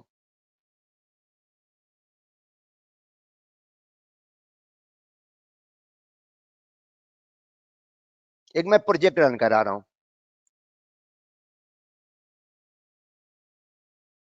इसमें ये, इसको हम लोग कंपोनेंट बोलते हैं प्रोग्रामिंग में बच्चा। ये कंपोनेंट है, यानी एक लेबल है, और ये लेबल इसे इसको फ्रेम बोलते हैं, फ्रेम में ऐड है। और इसका एक एक्स एक्सिस है और वाई एक्सिस है, और ये एक्सिस और वाई एक्सिस एक ऑब्जेक्ट में रखा है। कहां रखा है? ऑब्जेक्ट में। और ऑब्जेक्ट अभी दिखाऊंगा जो बना है। अब ये इसका एक्स यहां से यहां तक है और वाई यहां से यहां तक है। मैंने एक इस पे कोड लिखा है, मैंने लिखा touch me to see magic. जैसे ही इस पे माउस इंटर करेगा ना, मैंने क्या किया, इसके एक्स एक्सिस को चेंज करा दिया और वाई एक्सिस को चेंज करा दिया। इसका मतलब इसका एक नया कोऑर्डिनेट पैदा हो गया, और जो नया कोऑर्डिनेट पैदा होगा हमारा कंप्यूटर उसे वहां भेज देगा। इसका मतलब क्या हुआ? इसकी लोकेशन क्या हो गई? एक्चुअली लोकेशन नहीं चेंज हुआ है, एक्स एक्सिस चेंज हुआ और वाई एक्सिस चेंज हुआ है। तो अभी इसका अगर पॉइंट कहूंगा तो अभी ये पॉइंट यहां था, अब ये पॉइंट यहां पहुंच गया, क्यों? क्योंकि x की वैल्यू चेंज हुई और y की वैल्यू चेंज हुई। तो इसके लिए क्या कॉल हुआ होगा? सेटर। x को चेंज करने के लिए सेटर और y को चेंज करने के लिए सेटर। जैसे अभी मैं अगर दिखाऊं, अब एक सेकेंड वेट करिएगा।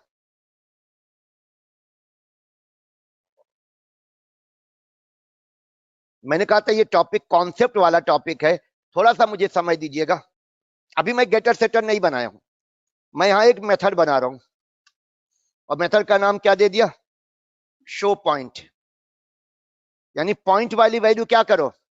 शो करो। और यहां सिस्टम डॉट आउट डॉट प्रिंटनर लिख दिया x is equal to plus x. तो ये क्या करेगा? x इज इक्वल टू लिख के x की वैल्यू हमको शो कर देगा। और यहां मैंने डबल कोट्स में कॉन्केटनेट कर दिया कॉमा, और यहां लिख दिया y equal to plus y. अब आप आइए यहां पर, अब आपको एक वेरिएबल बनाना पड़ेगा, इसको रेफरेंस वेरिएबल कहते हैं, p1। और मैंने यहां लिख दिया p1 equal to this, p1 equal to object. अब मैं शो करा रहा हूं इसका क्या? पॉइंट। तो पॉइंट में क्या दिखाएगा? x10 दिखाएगा और y, अरे जो मैंने दिया है। अब मुझे इसका x और y चेंज करना है। इसके बाद ऑब्जेक्ट बनने के बाद यहां चेंज करना है। कैसे चेंज करूंगा? Code to change x and y of point. Point का x और y क्या करना है? चेंज करना। और मैं चाहता हूं आपकी बार उसके बाद जब शो पॉइंट कॉल करूं तो नई वैल्यू दिखाए। कैसे चेंज करूंगा?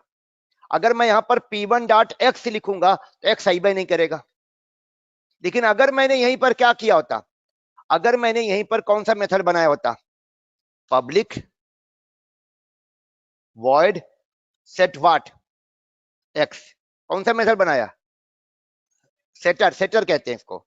और यहां पर ले लिया इंट, एक पैरामीटर ले लिया, कोई भी पैरामीटर ले लीजिए n। तो अब यहां पर मैंने क्या लिख दिया? x is equal to n। अब अगर मैं एक, मेरे पास ऑप्शन आ गया, अब मैं यहां पर क्या लिख दूंगा? p1 डॉट सेट x, और x में एक नई वैल्यू पास कर दिया। तो अब जो शो पॉइंट मेथड कॉल करूंगा, देखिए इस बार ये पॉइंट में x का वैल्यू क्या दिखाएगा?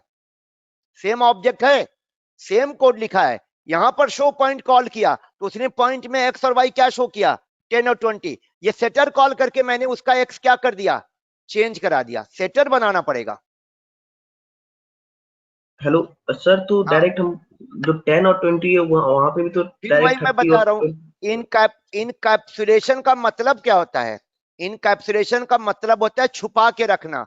यानी आप प्रॉपर्टी एट्रीब्यूट को नहीं दिखाओगे, प्राइवेट बनाओगे, उसको मेथड दोगे, लो मेथड कॉल करके हमारे एट्रीब्यूट की वैल्यू क्या करो? चेंज करो। और ऑब्जेक्ट जब बना था तब उस समय एक्स और वाई क्या था? 10 और 20 था। इसको यहां से नहीं बदलोगे, सेटर से चेंज कराओगे। मेरे प्रोग्राम में क्या था जो अभी दिखाया था लेबल वाला, वहां जब वो लेबल ऐड हुआ था वहां पर, तो उस समय एक्स और वाई मैंने जो रखा था वो वही तो रहेगा। फिर मेरे प्रोग्राम ने उसको डायनेमिकली क्या किया? माउस के एंटर पर चेंज किया। जैसे यहां मैंने चेंज कराया है, x30 कर दिया, y अभी भी चेंज नहीं होगा क्योंकि y के लिए मैंने सेटर नहीं बनाया। दीपक, आर यू देयर? सर समझ रहा हूँ सर मैं।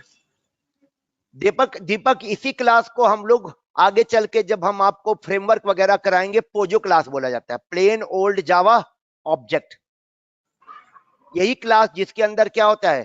कंस्ट्रक्टर होता है, इंस्टेंस वेरिएबल होता है, गेटर और सेटर होता है। इनको पोजो क्लास कहा जाता है। दीपक को थोड़ा बता रहा था, दीपक थोड़ा जानकार है। अच्छा, अब यहां पर मैंने क्या किया? मुझे y भी चेंज करना है, तो सेम मेथड कॉल करके y करूंगा और y में एक नई वैल्यू डाल दिया मैंने 70। अब इसका x भी चेंज हो गया और y भी। स्टार्टिंग में क्या था? 10 20। अब दोबारा शो पॉइंट मेथड से कहा मैंने, भैया ऑब्जेक्ट का पॉइंट दिखा, क्या दिखा रहा है? 30 और 70।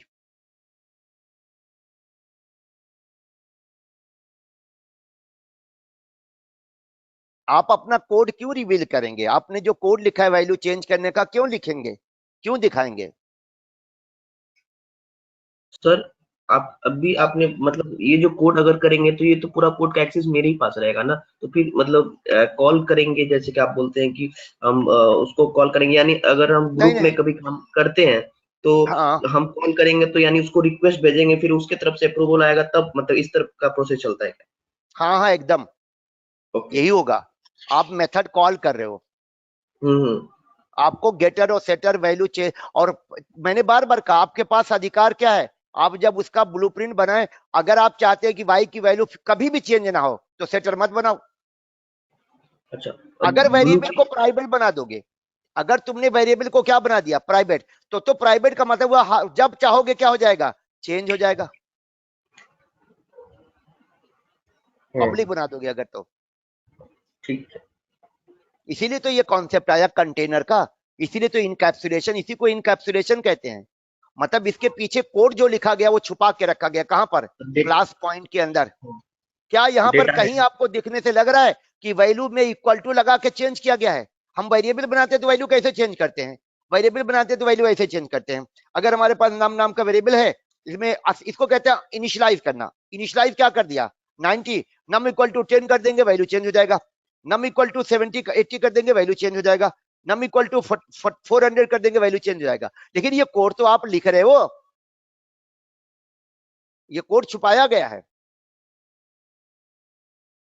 और इस सेटर का फायदा क्या हुआ, अगर सेटर हटा दो, सवाल ही नहीं उठता कि हमारे वेरिएबल की वैल्यू क्या हो जाए, पॉइंट के एक्स की वैल्यू या वाई की वैल्यू चेंज हो जाए।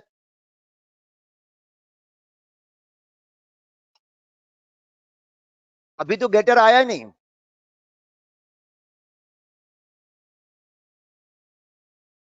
अभी गेटर आया ही नहीं है। अब जैसे मैं एक छोटा सा एग्जांपल लेता हूं ट्रेन का, किसका, ट्रेन में मैं बहुत डेटा नहीं रखूंगा, सिर्फ ट्रेन में ट्रेन का एक नाम ले लूंगा, और ट्रेन का क्या ले लूंगा, एक नंबर ऑफ सीट, कि ट्रेन में नंबर ऑफ सीट कितनी है। कुछ सीट मैं बुक कराऊंगा, तो देखिएगा नंबर ऑफ सीट कम होनी चाहिए कि नहीं होनी चाहिए। कैसे करेंगे उसको, देखिए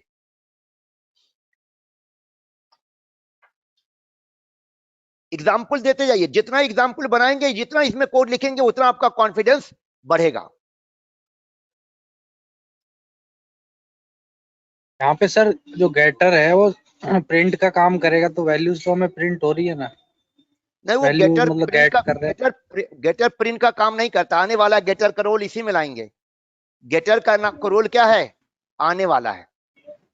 जैसे इसी अच्छा में दिखा देते हैं गेटर का रोल, हम इसी में गेटर का रोल दिखा देते हैं।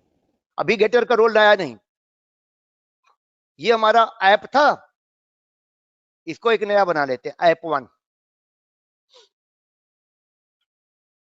हम चाहते हैं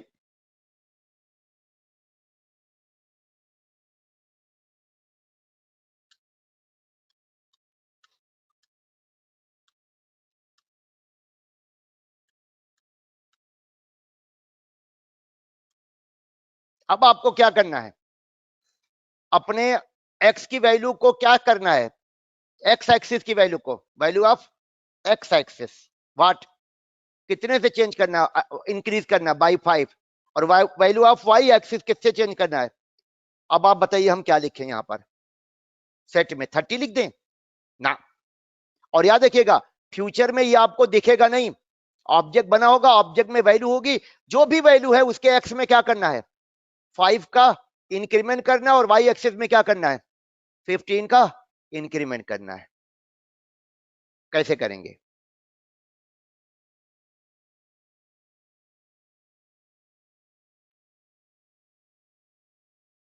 मतलब पहले उसकी एक्स की वैल्यू निकालो, एक्स की वैल्यू निकाल लो, और यहां क्या लिख दो, P1 डॉट सेट एक्स, और जो एक्स की वैल्यू तुमने निकाला है, जो भी वैल्यू है, प्रीवियस वैल्यू की बात कर रहा हूं, प्लस क्या लिख दो 5, और यहां पर क्या लिखो P2 डॉट सेट वाई, और जो प्रीवियस वैल्यू तुम निकालोगे, प्रीवियस वैल्यू तुमको निकालना पड़ेगा, वैल्यू एक्स है या, और ये वैल्यू क्या है वाई, और इसमें क्या लिख दो 15। लेकिन ये वैल्यू प्रीवियस वाली वैल्यू तुमको चाहिए कि नहीं, आप कहोगे 10 है, ये 10 नहीं है, ये तो हमने मैन्युअली बनाया है, फ्यूचर में ये बनेगा तो डेटा कहीं से और से आएगा, वो आपको देखेगा नहीं एज अ प्रोग्रामर, बस होगा कि इसमें एक एक्स है और एक वाई है। अब पॉइंट के एक्स और वाई में, एक्स में 5 का इंक्रीमेंट करो, और वाई में कितने का इंक्रीमेंट करो, 15 का इंक्रीमेंट करो, तो अब ये वैल्यू एक्स कैसे निकालोगे आप? अब इसके लिए आपके पास क्या होना चाहिए? गेटर, यानी पॉइंट क्लास के अंदर अब हम क्या बनाएंगे? Public int what, get x, और रिटर्न व्हाट, एक्स। तो ये हमें एक्स की वैल्यू दे देगा, और सिमिलरली हम क्या बनाएंगे? वाई, गेटर वाई, और ये किसकी वैल्यू रिटर्न कर देगा? वाई की वैल्यू। अब यहां पर हम वैल्यू एक्स नहीं लिखेंगे, कट कर लीजिए, यहां पर int value x is equal to क्या लिख दीजिए? p1 डॉट, कौन सा मेथड कॉल किए? Get x. ये हमें एक्स की वैल्यू रिटर्न कर देगा कि नहीं कर देगा? वैल्यू एक्स हमारे पास आ गई कि नहीं आ गई? बोलिए। अब वैल्यू एक्स जो भी आएगी +5 करिएगा तो 5 का इनके, अब बताइए पहले दोनों ऐड होगा, ऐड होके कहां सेट हो जाएगा? एक्स में। तो अगर एक्स का वैल्यू मान लो 20 रहा होगा, 10 रहा होगा, तो 10 से क्या हो जाएगा? 15। तो आप क्या बोलोगे? 5 का क्या हो गया? इंक्रीमेंट हो गया। अब वैल्यू वाई ले लो आप, ये वैल्यू क्या हो गया? वाई। और वाई वैल्यू गेट करने के लिए कौन सा मेथड कॉल करोगे? Get y. और P2 में ये सेट वाई कर दो। अब आप रन कराओ, P1 सॉरी, अब आप रन कराओ, देखो पहले पॉइंट की वैल्यू क्या थी? 10 और 20। अब 5 और 15 का क्या हो जाना चाहिए? इंक्रीमेंट। इंक्रीमेंट हुआ कि नहीं? अरे 10 में 5 का इंक्रीमेंट हो गया 15 हो गया, 20 में 15 का इंक्रीमेंट हो गया, कितना हो गया? 35। तो गेटर के बिना ये संभव था? मान लो एक ट्रेन का ऑब्जेक्ट बना आपका, ट्रेन के ऑब्जेक्ट में n सीट है, कितनी सीट है? एक सीट बुक हो गई, तो क्या करोगे? उसमें से 1 का डिक्रीमेंट करोगे? कैसे करोगे? पहले ऑब्जेक्ट में से नंबर ऑफ सीट गेट करोगे, फिर सेटर कॉल करके नंबर ऑफ सीट -1 पास कर दोगे, वो चेंज कर देगा।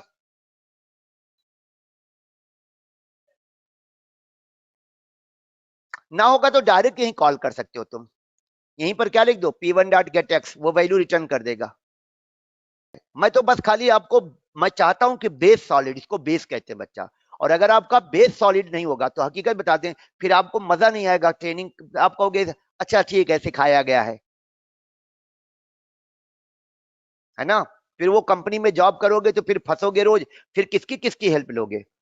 स्टार्टिंग में क्या लगेगा? Yes sir. डिफिकल्ट, तो थोड़ा यस सा सर। लगेगा, लेकिन जब आप उसको आगे बढ़ोगे, धीरे धीरे बढ़ोगे, उस पर काम करोगे, 15-20 ऐसी क्लासेस बनाओगे। कैसी क्लासेस? ऑब्जेक्ट वाली। Yes sir. अभी तो मैंने एक हाँ सिंपल जी। बनाया, क्या? Point class. अभी आप कोई दूसरी क्लास यस बनाओ, सर। ट्रेन का देखो मैं क्लास बनाने जा रहा हूँ, उसमें भी दिखाऊंगा ट्रेन में जब अकाउंट क्लास बनाऊंगा, जैसे हम लोग एटीएम कार्ड लगाते हैं, एटीएम कार्ड हाँ लगाते ही जी क्या सर। होगा? एटीएम कार्ड लगाते हुए जो बैंक का डेटाबेस होगा, उस डेटाबेस से हमारी हाँ जी। सारी इंफॉर्मेशन उस एटीएम मशीन की मेमोरी में आ जाती होगी। अब वो मेमोरी में कहाँ हाँ रखता जी। होगा? इंफॉर्मेशन में हमारा अकाउंट नंबर भी होगा, इंफॉर्मेशन में हमारा पिन नंबर भी होगा, हमारा टोटल बैलेंस भी होगा, सारी जानकारी होगा कि नहीं होगा? बार बार हाँ डेटाबेस जी थोड़ा सर। हिट किया जाएगा यार, इसका मतलब वो सारी जानकारी हमारे एटीएम मशीन के मेमोरी में आ गई। मेमोरी में कहाँ स्टोर करेगा प्रोग्राम? अगर ऑब्जेक्ट ओरिएंटेड प्रोग्राम है तो हमारे अकाउंट के लिए क्या बनाएगा? एक ऑब्जेक्ट। अब अगर मैंने यस। विड्रॉ में मान लिया जाए 5,000 विड्रॉ करना चाहता हूं, तो वो पहले चेक करेगा ना कि उतना अमाउंट मेरे पास है कि नहीं है, डेटाबेस में थोड़ा चेक करेगा।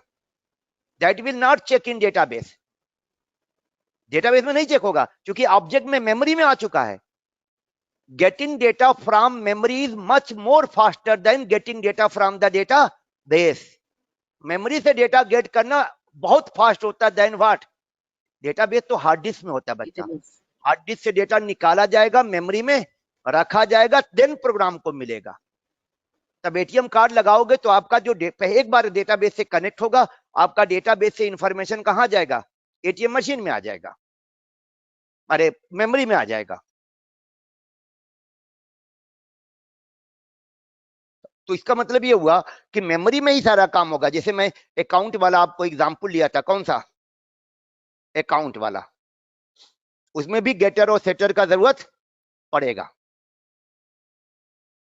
देखते जाइएगा, अभी मैं सिर्फ फोकस क्या कर रहा हूं, इसमें कोई लॉजिक नहीं है, कोई इफ नहीं लगा है, कोई फॉर लूप नहीं है, केवल वेरिएबल बन रहा है, कंस्ट्रक्टर बन रहा है, मेथड बन रहा है।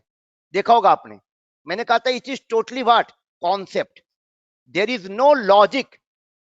कॉन्सेप्ट का मतलब बताया गया कैसे कैसे होगा। एक मैं दिखाता हूं आपको,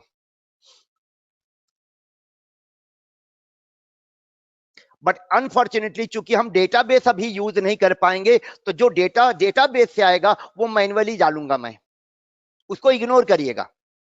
जो डेटा मैं ऑब्जेक्ट में डालूंगा वो मैं खुद से डाल दूंगा, जबकि फ्यूचर में जब और लेवल पे जाइएगा कोड सेम रहेगा, बट डेटा उसमें कहां से आएगा? डेटाबेस से, उसका कोड लिखा जाता है। बस उसके चक्कर में मत पड़िएगा, मेन ऑब्जेक्ट वाला कोड देखिएगा। What I will do, I will create a class. Class का नाम क्या रखूंगा? अकाउंट। हाँ बच्चा। सर एक छोटा सा क्वेश्चन है, सिली टाइप हाँ का है लेकिन बोलो बोलो, कोई दिक्कत नहीं है, कोई दिक्कत नहीं है हाँ, दीपक। जैसे सर एक ये सेटर गेटर एक टाइप का मेथड है, ठीक है ना? हाँ तो इसमें हमने वेरिएबल डिफाइन किया स्मॉल एक्स से लेकिन जब हम उसको गेटर सेटर को बनाते हैं तो सेट कैपिटल एक्स या वाई बनाते हैं, उसको चेंज कर सकते हैं या फिर हाँ मतलब एक्चुअली होता क्या है बच्चा, जावा में नेमिंग कन्वेंशन रखा गया है। क्या रखा गया है? और नेमिंग कन्वेंशन क्या है? मेथड का नाम टाइटल केस में होना चाहिए, और class name should be in title case, method name should be in camel case. अब बताइए सेट एक्स में कितने वर्ड हैं? दीपक, दिस क्वेश्चन टू यू बच्चा। ये सेट एक्स नाम का एक मेथड मैं बना रहा हूं, इसमें कितने वर्ड हैं? हाउ मेनी वर्ड्स इट है? अंग्रेजी तो इतना आती है ना, कितने वर्ड हैं? 4 वर्ड है सेट एक्स में। 4 लेटर है, वर्ड पूछ रहा हूं, 4 लेटर है, एक्स को एक वर्ड मानिएगा, तो 2 वर्ड है, एक सेट है और एक एक्स है। कैमल केस क्या कहता है? पहला वर्ड लोअर केस में, उसके बाद जो दूसरा वर्ड है उसका पहला लेटर कैपिटल, बाकी स्मॉल। तो मैं नेमिंग कन्वेंशन को फॉलो कर रहा हूं। मैं चाहता तो एक्स को स्मॉल भी कर सकता था, उससे मेरा कोई फर्क नहीं पड़ता, लेकिन नेमिंग कन्वेंशन का वायलेशन हो जाएगा। सर एक पॉइंट पूछना था, वो जैसे कि इंटेलिजेंट वगैरह सब में सर जो हम जो पैकेज वगैरह क्रिएट करते हैं वो हम कैपिटल में भी कभी कभी कर देते हैं तो चल जाता है, लेकिन इसमें इक्लिप्स में हम अभी इंटेलिजेंट में बोले थे ना, हाँ इक्लिप्स में नहीं चलता सर, ऐसा क्यों? या नहीं?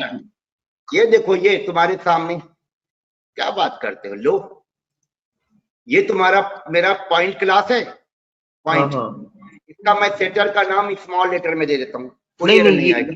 सर ये नहीं पूछ रहे थे सर, इसमें पैकेज स्मॉल में ही होना नेसेसरी है, ये पूछ रहे थे सर। स्मॉल में होना नेसेसरी है, ये किसने कहा? नहीं, कल एरर आ रहा था सर, तो फिर उसका जब स्मॉल में किए पैकेज, जैसे ये जो ऑब्जेक्ट, ये बैंक डेमो जो बनाया, ऑब्जेक्ट डेमो, ये सब जो है ना, ये अलग है। ये क्या कह, एक्चुअली लाइब्रेरी में बना बनाया क्या है? पैकेज है। जब उसको आप यूज करोगे तो जिन्होंने बनाया वो लोअर केस में बनाया है, तो जब आप यूज करोगे तो लोअर केस में। फॉर एग्जाम्पल इस मेथड का मैंने वाई क्या रखा है? मेथड का वाई देखिए कैपिटल। अब जब मैं अपनी ऐप क्लास में इसको कॉल करूंगा, वाई स्मॉल करूंगा, तेरा नहीं आएगा। ये मैंने बनाया नहीं बच्चा, आई एम कॉलिंग हियर। बनाया कहां पर है? वहां। तो जहां बनाया है वहां पर वाई क्या रखा है? कैपिटल। तो जब आप यूज करोगे तो वाई को क्या रखना पड़ेगा? क्योंकि कंपाइलर मैच कराता है कि जो आप यहां पर रखे हो वो एग्जिस्ट कर रहा है कि नहीं कर रहा है। ये आपने बनाया नहीं है, यू आर कॉलिंग हियर। जैसे ये स्ट्रिंग नाम की जावा वालों ने हमको क्या दी है? क्लास बना के। अगर मैं स्ट्रिंग का एस यहाँ कैपिटल रख दूंगा, इसका मतलब ये मैं बना नहीं रहा हूँ, यूज कर रहा हूँ। किनकी क्लास? जावा वालों की। किस नाम से है? स्ट्रिंग नाम से। उन्होंने बनाया तो उसका एस क्या रखा है? तो what we will have to do, we will have to make it capital here. Deepak समझ रहे हो मेरी बात? इसका इंटेलिजेंस से क्या लेना देना है यार? इसको इक्लिप्स से क्या लेना देना है? चाहे तुम कोडिंग इंटेलिजेंट आइडिया से करो, चाहे इक्लिप्स से करो, चाहे नेटबीन से करो, चाहे VS कोड से करो, चाहे सब लाइन से करो, चाहे नोटपैड से करो, कैपिटल कैपिटल लिखा जाएगा, स्मॉल स्मॉल लिखा जाएगा। क्लियर है दीपक? Yes sir. बोलो। यस सर, यस क्लियर है। जावा ने हमको क्या सजेस्ट किया है? ये पॉइंट जावा ने हमको क्या सजेस्ट किया है? एक सेकंड रुकिएगा। जावा ने हमको क्या सजेस्ट किया है? जावा ने कहा हमारी लाइब्रेरी में आप टोटल डिपेंड रहोगे, यानी जब भी आप एप्लीकेशन बनाओगे उसमें से 90% कोड आप कहां से लोगे? हमारी लाइब्रेरी से। कोड में क्या होगा? क्लास होगी। कोड में क्या होगा? मेथड होगा। कोड में क्या होगा? वेरिएबल होगा, कोड में क्या होगा, पैकेज। तो जावा ने हमको क्या बताया, हमारे पैकेज का नाम लोअर केस में मिलेगा, हमारी क्लास का नाम टाइटल केस में मिलेगा, हमारे मेथड का नाम कैमल केस में मिलेगा, कांस्टेंट का नाम अपर केस में मिलेगा। इसका मतलब क्या हुआ कि जब मैं जावा की कोई क्लास यूज करूंगा अपने कोड में तो मेरे दिमाग में फौरन आएगा कि इसका नाम वहां पर किसमें रखा गया होगा, टाइटल केस में। मुझे लिखते समय क्या लेना होगा, टाइटल केस। तो आदत अच्छी रहेगी। अब चलो उसको छोड़ दो, अब तुम भी क्लास बनाओगे, तुम भी मेथड बनाओगे, तुम भी वेरिएबल बनाओगे, तुम भी कांस्टेंट बनाओगे, तुम भी पैकेज बनाओगे। अब तुम अगर आदत छोड़ दो, तुमने कहा ना मैं अपनी क्लास का नाम जो मर्जी आए रखूंगा, मैं अपने मेथड का नाम जैसा रखना चाहूं जैसा रखूंगा, मैं अपने वेरिएबल का नाम जैसा रखना चाहूं रखूंगा, फिर क्या होगा, फ्यूचर में जब तुम यूज करोगे तो तुम्हें जाके माइक्रोस्कोप से देखना पड़ेगा कि कौन सा लेटर वा कैपिटल है, कौन सा लेटर वा स्मॉल है। कारण तुमने ध्यान ही नहीं दिया कि मैं टाइटल केस में लिखूं कि कैमल केस में लिखूं कि अपर केस में लिखूं कि लोअर केस में लिखूं। इसका मतलब हुआ जावा ने क्या रिकमेंड किया है कि आप भी जब अपनी क्लास बनाना, मैंने पॉइंट का पी देखो क्या रखा है, कैपिटल रखा है, रखा है कि नहीं रखा है। सेट एक्स का एक्स क्या रखा है, कैपिटल। मेथड कैमल केस में रखा जाता है। तो इससे क्या होगा, एरर आने के चांस कम रहेंगे। ठीक है बच्चा लोग, इज इट क्लियर।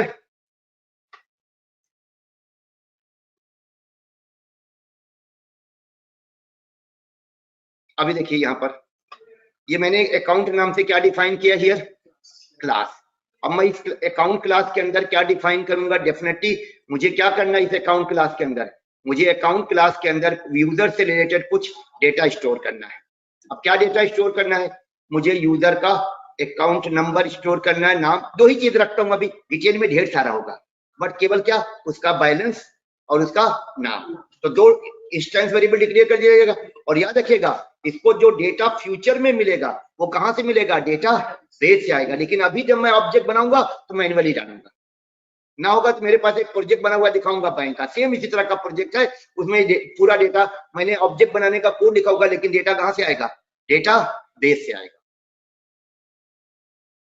तो फायदा क्या, तो हमने यहां पर क्या दे दिया, नेम, और एक प्राइवेट टाइप का वेरिएबल दे दिया इंट अमाउंट। अच्छा, गेटर और सेटर मैं सिर्फ अमाउंट का बनाऊंगा, क्योंकि उसमें यूजर का नाम एडिट, वैसे भी नाम का फैसिलिटी होता है, लेकिन नाम चेंज करना अलाउ नहीं करूंगा। फिर मैं यहाँ क्या बनाऊंगा, कंस्ट्रक्टर। सेम वही प्रोसेस, तरीका नहीं बदलेगा। यहाँ पर दो वेरिएबल पैरामीटर आप डिक्लेयर कर दीजिए। एक आर्गुमेंट ले लिया हमने arg1 नाम से, एक आर्गुमेंट क्या ले लिया, arg2 नाम से। पहला स्ट्रिंग टाइप का रहेगा, क्योंकि इसका टाइप क्या है, स्ट्रिंग, और इसका अमाउंट इंट टाइप का, तो इंट रखेंगे। और यहाँ पर हम क्या लिख देंगे, name is equal to what, value assign करने का कोड, और amount is equal to what, arg2। अब आप देखोगे मैंने इसका नाम कभी P1 रखा, इसका नाम कभी A1 रखा, अब की क्या रख दिया, क्योंकि आपको देना है। अब गेटर और सेटर में केवल किसका बनाऊंगा, अमाउंट का, क्योंकि अगर पैसा विड्रॉ होगा अमाउंट में डिक्रीमेंट होगा, अगर पैसा डिपॉजिट होगा अमाउंट में क्या होगा, इंक्रीमेंट। तो बिना उसकी गेटर और सेटर के पास बिल नहीं होगा। तो गेटर और सेटर देखिए किसका बना रहा हूं, पब्लिक, पहले गेटर बना दीजिए इंट, मेथड का नाम क्या रखेंगे, गेट अमाउंट, कैमल केस, और रिटर्न में क्या लिखिएगा, व्हाट अमाउंट। स्पेलिंग गलत है रिटर्न का। इसी तरह से हम क्या बनाएंगे अब इसका, सेटर, सेटर का नाम सेट व्हाट। अब जैसे मैं अमाउंट का एक कैपिटल कर दूं, सेट ना भी लगाऊं, अगर सेट ना भी लिखूं, इसका नाम XYZ कर दूं, तो क्या ये क्वेश्चन होगा, सेटर का नाम काम नहीं करेगा? आंसर होगा गारंटी है सेटर का काम करेगा। किसका काम करेगा, सेटर का। क्यों, क्योंकि काम मेथड नहीं करता, काम कमांड करता है। और कमांड में क्या लिखा मैंने, amount is equal to y. इसी से तो भाई हुआ चेंज होगा यार। अब जैसे इसका नाम गेट अमाउंट की जगह क्या कर दो, ABC कर दो, और रिटर्न में अमाउंट लिखोगे, तो जब ये मेथड कॉल करोगे तो अमाउंट का वैल्यू गेट हो जाएगा कि नहीं हो जाएगा। तो इसको क्या बोलेंगे आप, गेटर, इसको क्या बोलेंगे। लेकिन यार नमुआ से तो ना लगता है कि ये गेटर है और एक सेटर है। अगर इसका नाम हम क्या कर दें, गेट अमाउंट, तो लगेगा कि ये अमाउंट की वैल्यू गेट करने के लिए है, और इसका नाम क्या कर दें अगर, सेट अमाउंट। तो वही तो मैंने बताया था कि मेथड का नाम या क्लास का नाम या वेरिएबल का नाम या एग्जाम्पल दिया था, क्लास पैकेज का नाम मीनिंगफुल होना चाहिए। मीनिंगफुल होने से रीडेबिलिटी क्या हो जाती है, बढ़ जाती है। वो मैंने जब आपको कन्वेंशन बताया था तो बताया था कि आप लोगों ने, आपके फ्रेंड ने आपको शादी में इनवाइट किया, आप लोगों ने कहा आज तो दावत में मिलेगा, तो सुबह से व्रत रखना शुरू कर दिया कि आज कुछ खाएंगे पिएंगे नहीं, चल के तोड़ेंगे। और आप गए शादी में, पता चला वहां पानी पिला के बरातियों को वापस दे दिया गया। फिर आप लोग क्या बोले, ये कौन सी शादी है, मैं इसे शादी नहीं मानता। अरे मानो या ना मानो, उन्होंने वो बंधन में बंध गए, उनकी शादी हो गई। तो कहने का मतलब क्या हुआ, यहाँ पर एक कस्टम है, रिवाज है, क्या शादी में लोगों को खाना खिलाया जाएगा, अच्छा खाना खिलाया जाएगा, और अगर ना खिलाया जाएगा तो आप उसको शादी मानने को तैयार नहीं है। लेकिन शादी हो गई है तो रीडेबिलिटी बढ़ती है नहीं, मीनिंगफुल हुआ कि नहीं हुआ, यानी ये कस्टम है बच्चा, यानी नाम मीनिंगफुल रखना क्या है, कस्टम है। सेट मेथड का नाम कैमल केस में होना चाहिए, क्या है, कस्टम है। अब ये गेटर सेटर नेम का मत बनाइएगा, क्योंकि जब ट्रांजैक्शन होगा तो क्या होगा, बैलेंस दिखाने का मेथड भी, सबका मेथड भी बनेगा, बैलेंस शो करने का भी क्या बनेगा, मेथड, डिपॉजिट करने का भी क्या बनेगा, मेथड। इसमें नहीं, एक दूसरी क्लास में। ये तो बस ख्याल ही, इसके अंदर क्या होगा, इसके अंदर केवल इंस्टेंस वेरिएबल, कंस्ट्रक्टर, गेटर और सेटर होगा।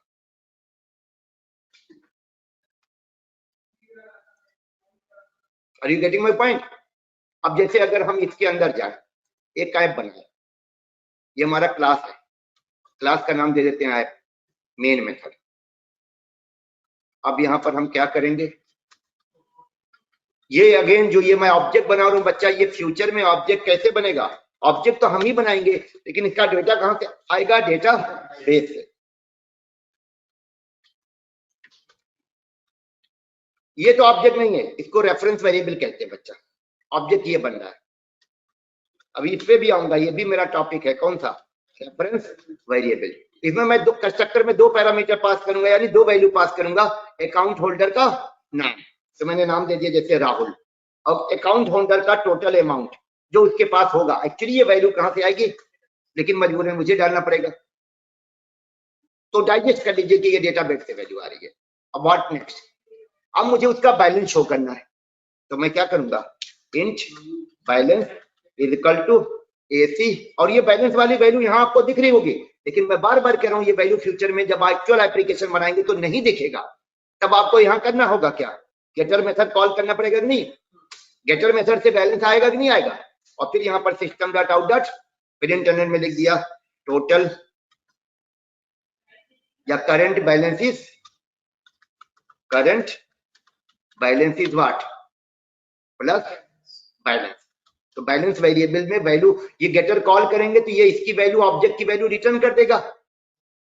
फिर वही आएगा कि सर यहाँ तो मुझे दिख रहा है 4000 है, बार बार मैं कह रहा हूँ कि ये वैल्यू फ्यूचर में नजर नहीं आएगी, जब ये वैल्यू हमारा प्रोग्राम किससे फिट करेगा, इसमें सेट करेगा, लेकिन डेटाबेस से निकाल के। देखिए दिखा रहा ना, करंट बैलेंस इज 4000। अब अगर मान लो कुछ पैसा विड्रॉ हुआ है, मान लो 4000 रुपया, 5000 रुपया इसके अकाउंट में डाला गया है, इसका मतलब अमाउंट में 5000 का क्या होना चाहिए, इंक्रीमेंट होना चाहिए। कैसे होगा, इसके लिए फिर हमें क्या करना होगा, ये बैलेंस अमाउंट हमें गेट करना पड़ेगा। एक बार फिर से गेट करेंगे, फिर यहां पर क्या करेंगे, इसका कौन सा मेथड कॉल करेंगे, सेट अमाउंट, और इसमें 5000 इंक्रीमेंट, तो बैलेंस जो अमाउंट था प्लस क्या लिख देंगे 5000। क्लियर है। फिर हमको क्या करना पड़ेगा, इसके बाद फिर सेटर कॉल करना पड़ेगा, गेटर सॉरी, और यहां पर हम क्या करेंगे, अब ये बैलेंस दिखा देंगे। तो ये इंक्रीमेंट से पहले था और ये इंक्रीमेंट के बाद है। इंक्रीमेंट से पहले कितना था 4000, इंक्रीमेंट के बाद कितना हो गया 9000। लिखना नहीं पड़ेगा, निकालना पड़ेगा, लिखा नहीं है, वो बैलेंस नाम का क्या बनाया है वेरिएबल, और उस वेरिएबल में ऑब्जेक्ट में से वैल्यू निकाल के उसमें क्या कर रहे हैं स्टोर, इसको डिस्प्ले करा दिया। नहीं वो तो बात की बात है, हो सकता है ये डिस्प्ले का कोड ना लिखा गया हो, ये वाला कोड ना भी लिखेंगे तब भी काम चल जाएगा, क्योंकि ये ऑलरेडी हम एक बार बैलेंस की वैल्यू क्या कर चुके हैं, गेट कर चुके हैं। तो वाला कोड नहीं भी लिखेंगे तब भी काम आपका चल जाए। ये सेकेंड टाइम तो देना पड़ेगा क्योंकि ये चेंज हो चुका होगा ना। तो अगर ये वाला मेथड नहीं कॉल करेंगे तो ये पहले जब कॉल हुआ था ये वाला मेथड तब बैलेंस का वैल्यू क्या था 4000, जबकि इसने चेंज कर दिया है तो अब की बार दोबारा गेटर नहीं कॉल करेंगे तो पुरानी वाली वैल्यू जो पड़ी है वही तो आपको दे देगा। तो यहां पर तो ये कॉल करना ही पड़ेगा। ठीक है बच्चों, ये है एक्चुअल ऑब्जेक्ट। जो ऑब्जेक्ट की बात करते हैं प्रोग्रामिंग में बनता है। फ्लिपकार्ट वगैरह के जितने प्रोग्राम है सब यही ऑब्जेक्ट बना के डेटा मेमोरी में रखते हैं। फ्लिपकार्ट में कुछ भी प्रोडक्ट सर्च करते हैं ना तो सर्च करके वो सारा डेटा जो आपको दिखाया जाता है डेटा दिखाया जाता है। एक बच्चे से मैंने बोला फ्लिपकार्ट में क्या देखते हो, कहता है सर वो सामान देखते हैं। मैंने कहा सामान जैसे मान लो जूता है, तुमने लिखा शूज फॉर मेंस, तो तुमको क्या दिखेगा, कैसा जूता दिखेगा। मैंने कहा जूता नहीं दिखता, जूते की फोटो दिखती है, उसका प्राइस दिखता है, वो डेटा है, एक्चुअल जूता नहीं है। जूता दिख जाए तो हम मोबाइलों में से निकाल के पहन ले, क्या वो शू होता है? No, that is not shoe, that is data about the shoe. उसको कहते हैं हमारे शू के बारे में क्या है, डेटा, जो शू के ऑब्जेक्ट में स्टोर है। तो इसके लिए हमारे प्रोग्राम ने क्या किया, हमारे प्रोग्राम ने शू क्लास का क्या बनाया होगा, ऑब्जेक्ट। उस ऑब्जेक्ट में क्या होल्ड किया होगा, अगर 500 शू का इंफॉर्मेशन आया होगा तो ऑब्जेक्ट कितने बने होंगे, 500, है ना।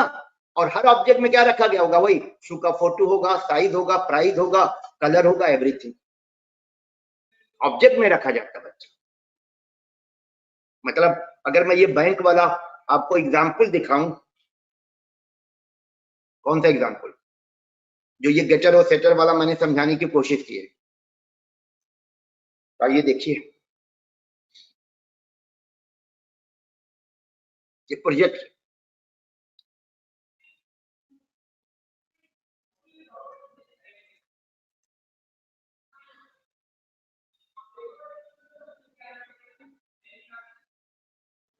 इसमें इंटरनली क्या कॉल हुआ है, गेटर दिखाऊंगा, गेट अमाउंट नाम से मेथड कॉल हुआ होगा पूरे कोड में। प्रोजेक्ट बड़ा सा बना है और इसमें भी मैंने क्या बनाई होगी, अकाउंट नाम की क्लास, उसके अंदर क्या बनाया होगा, इंस्टेंस वेरिएबल, कंस्ट्रक्टर, गेटर और सेटर। ये प्रोजेक्ट स्प्रिंग बूट में बना है, यानी 6 महीने के कोर्स में स्प्रिंग बूट आपका आखिरी में मैं सिखाऊंगा। देखिए इस प्रोजेक्ट के नाम के आगे, सबके आगे क्या लिखा हुआ आ रहा होगा, BOOT, boot boot boot boot boot लिख क्या रहा है। इसका मतलब ये प्रोजेक्ट किसमें बना होगा, स्प्रिंग बूट में। और गेटर और सेटर देखिए पीछा नहीं छोड़ेगा। ये अकाउंट नाम की क्या दिख रही है, क्लास। अरे जावा क्लास है ना, पब्लिक क्लास अकाउंट। कौन सा वेरिएबल बना है, अकाउंट नंबर नाम का वेरिएबल है, यूजर आईडी नाम का वेरिएबल है और अमाउंट नाम का वेरिएबल है। अब इसके बाद नीचे आइए, ये क्या कहा जाएगा इसको, अकाउंट नंबर का गेटर, ये अकाउंट नंबर का क्या है, सेटर, ये यूजर आईडी का गेटर, ये यूजर आईडी का सेटर, ये अमाउंट का गेटर, ये अमाउंट का सेटर, है कि नहीं है। ये दिख रहा है आपको नहीं कि ये पीछा नहीं छोड़ेगा। अब आप इसको रन कराएं, दिस अभी छोड़ दो बच्चा, दिस में आएगा। अभी तो मैंने जस्ट अभी मैंने कहा था ये पहला टॉपिक है, अगर शायद आपने ध्यान दिया होगा तो मैंने कहा था स्टैटिक बताऊंगा, नॉन स्टैटिक बताऊंगा, कंस्ट्रक्टर ओवरलोडिंग बताऊंगा, दिस के बारे में बताऊंगा, ये सारी चीजें आएंगी। अभी मैंने बहुत बेसिक लेवल पे आपको समझाने की कोशिश की है। अब मैं अपना प्रोजेक्ट स्टार्ट कर रहा हूँ और इसमें डेटाबेस है, याद रखिएगा क्या है। अभी डेटाबेस भी आपको दिखाऊंगा जहां पर परमानेंटली मेरा डेटा रखा गया है। ये देखिए डेटाबेस इसको कहते हैं बच्चा। थोड़ा मैं चाहता हूं कि वो वाली दुनिया आप जाने जो होती है एक्चुअल में, जो आप फेसबुक में जो भी देखते हैं वो सब कहां से आता है, डेटाबेस से आता है। IRCTC जो भी आपको शो करता है डेटाबेस से। आप जो अपने मार्क्स देते हैं एग्जाम वाले वो कहां से मिलता है आपको, डेटाबेस से। तो ये डेटाबेस मैंने यहाँ पर एक बना रखा है, इसी डेटाबेस में मैंने रखा है सेलेक्ट स्ट्रिक फ्रॉम अकाउंट नाम का टेबल कहते हैं इसको, क्या कहते हैं, टेबल। देखिए इसमें ये अकाउंट नंबर है और ये अमाउंट है, ये यूजर का आईडी है रेहान 123, अमाउंट वाला वैल्यू कितना है 11,000। इसका मतलब ये हुआ कि अगर मेरा ये प्रोजेक्ट रन करेगा,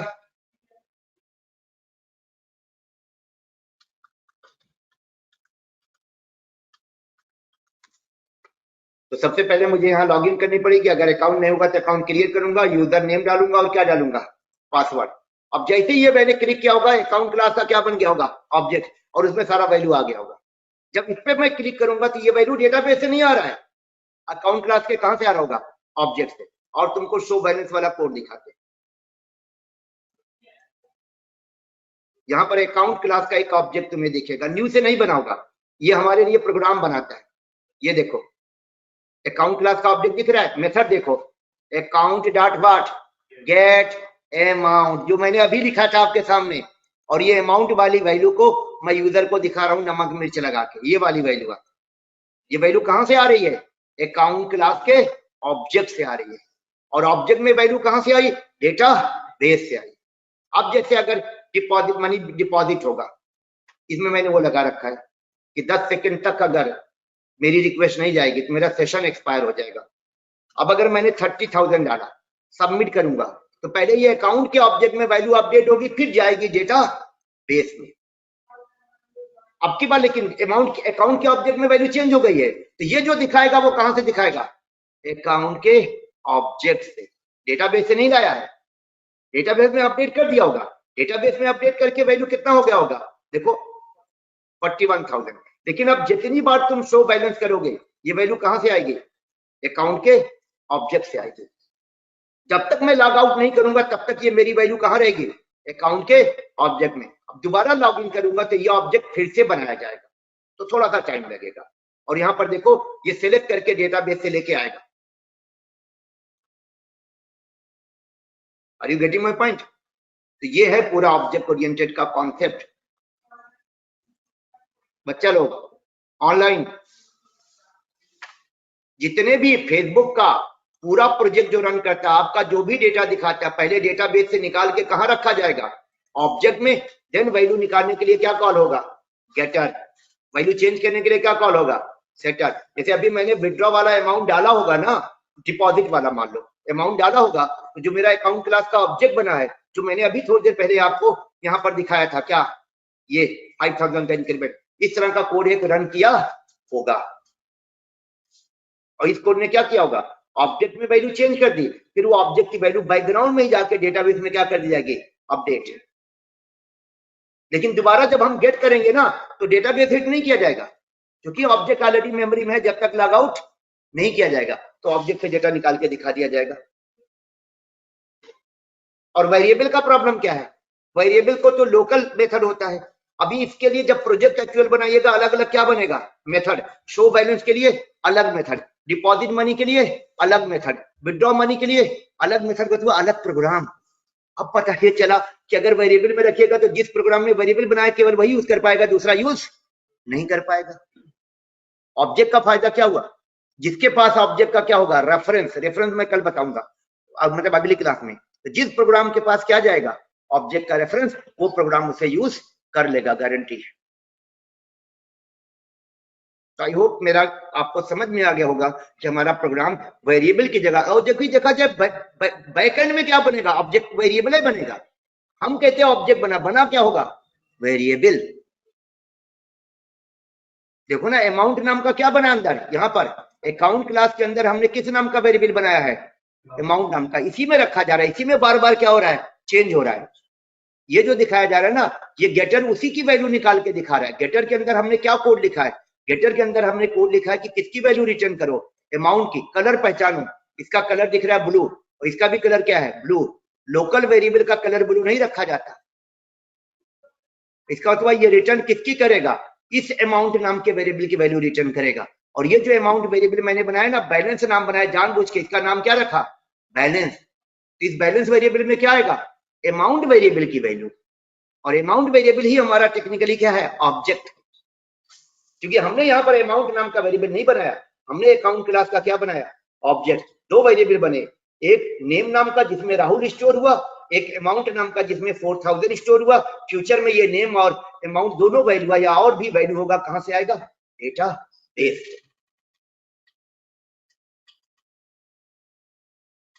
ओके एवरीवन, तो आई होप जो ऑब्जेक्ट की कहानी में समझाना चाह रहा था, गेटर और सेटर भी समझ में आ गया होगा। क्या पर्पज है गेटर सेटर का, कंस्ट्रक्टर का क्या रोल है, और आगे जो और मेथड बनेंगे ना वो रिक्वायरमेंट पर होगा। लेकिन मिनिमम क्या रिक्वायरमेंट है, कंस्ट्रक्टर, इंस्टेंस वेरिएबल, गेटर, और इसके बिना आपका कंटेनर क्लास परफेक्ट क्लास नहीं कहा जाएगा।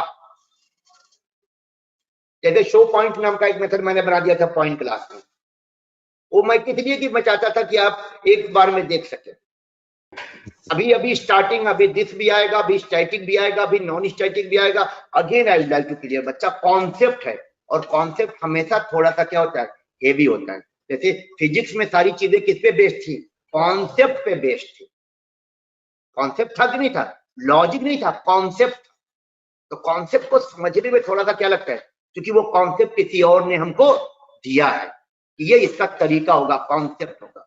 और कॉन्सेप्ट छोटा नहीं होता, बड़ा होता है, तो टाइम तो थोड़ा लगेगा।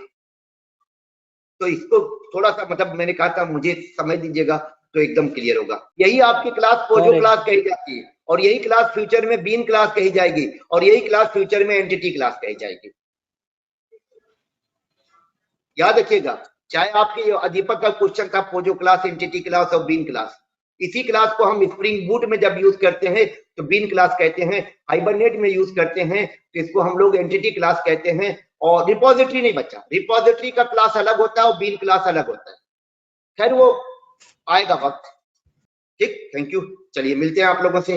ओके एवरीवन, आई होप चीजें क्लियर हुई होंगी आप लोगों को।